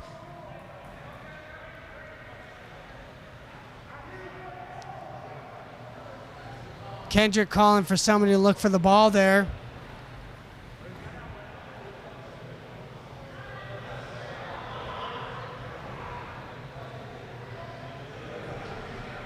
Yeah, she certainly was grateful to be off of that wall there. Like I said, I can't imagine trying to fight and get that car going with a leg injury of her caliber there. Oh, there's a little bit of a bobble by Dalton there. He has to fire off a quick shot before Jeff's able to get in a good defensive position there. This game has certainly seemed to have slowed down a bit. Audience members out there, feel free to chime in and let me know if it's just me or not. Jeff's going to drive it in for an easy layup there. Seattle is now up 25-8 with 8:22 left to go. It is certainly looking bleak for Texas here as they call a timeout. They need to regroup and get something going here. They need to figure out some kind of game plan.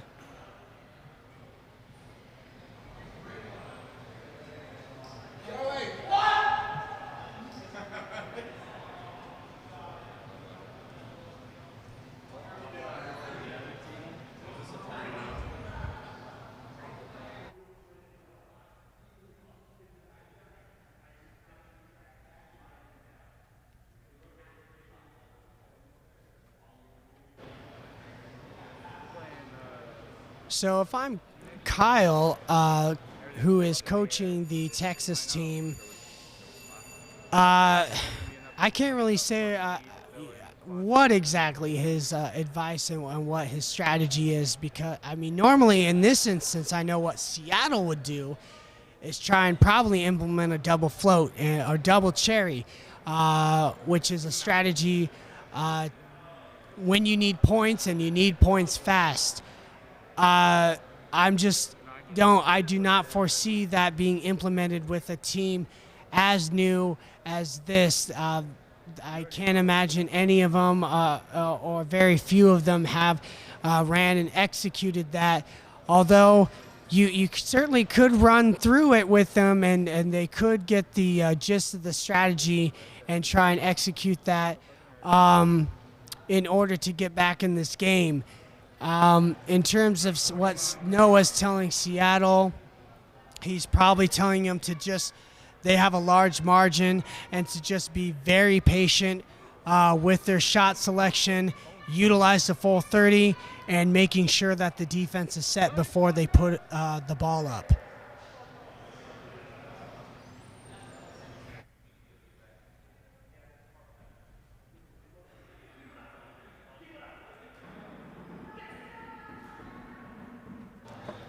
Yeah, Joe, is being quite active. He's coaching everybody. He's being everyone's friend, and you know how he is.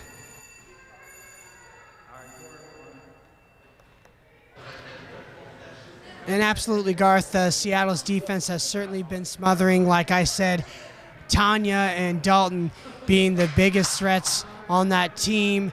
And when you know who the shooters are, you know where the defensive responsibilities lie. You're going to, I said earlier, you're going to force the other 3 or the other 4, whoever, the non-offensive threats are, you're going to force them to step into a bigger offensive role and beat you.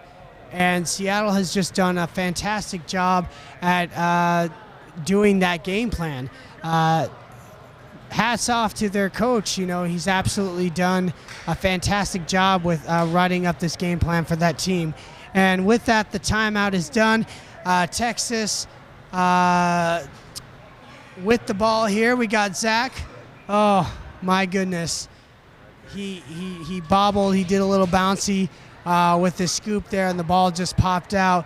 I think that kind of just spells out how this game has been going for them, as Kendrick is going to drive it in, passes it to Randy. Oh, wasn't the greatest of passes there.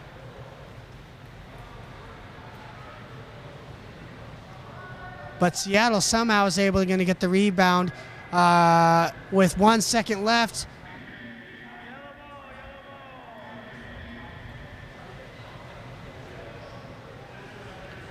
Dalton puts it up for 2. It's now only cutting the margin down to a 15-point lead for Seattle there. It's 25-10 with 7:13 left to go. My goodness, the Texas defense just seems non-existent at this point. As that was just nearly a 3-on-1, if not a 3-on-2 there. Seattle absolutely smothering the offense, as somebody in the chat so wisely pointed out. That was a great adjective that I did not think of. Ooh, nice layup by Gary there. He's able to drive around the wall, giving Texas a total of 12 points. We have 6:24 left in this half. Seattle still leads 27-12.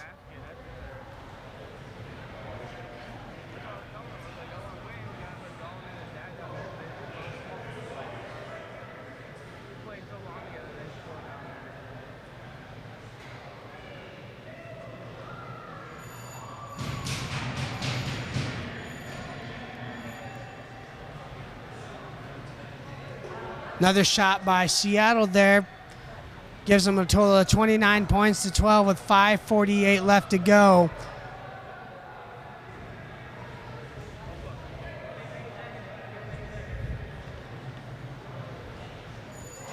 Oh, that was a great, beautiful screenshot by Zach Kaminsky.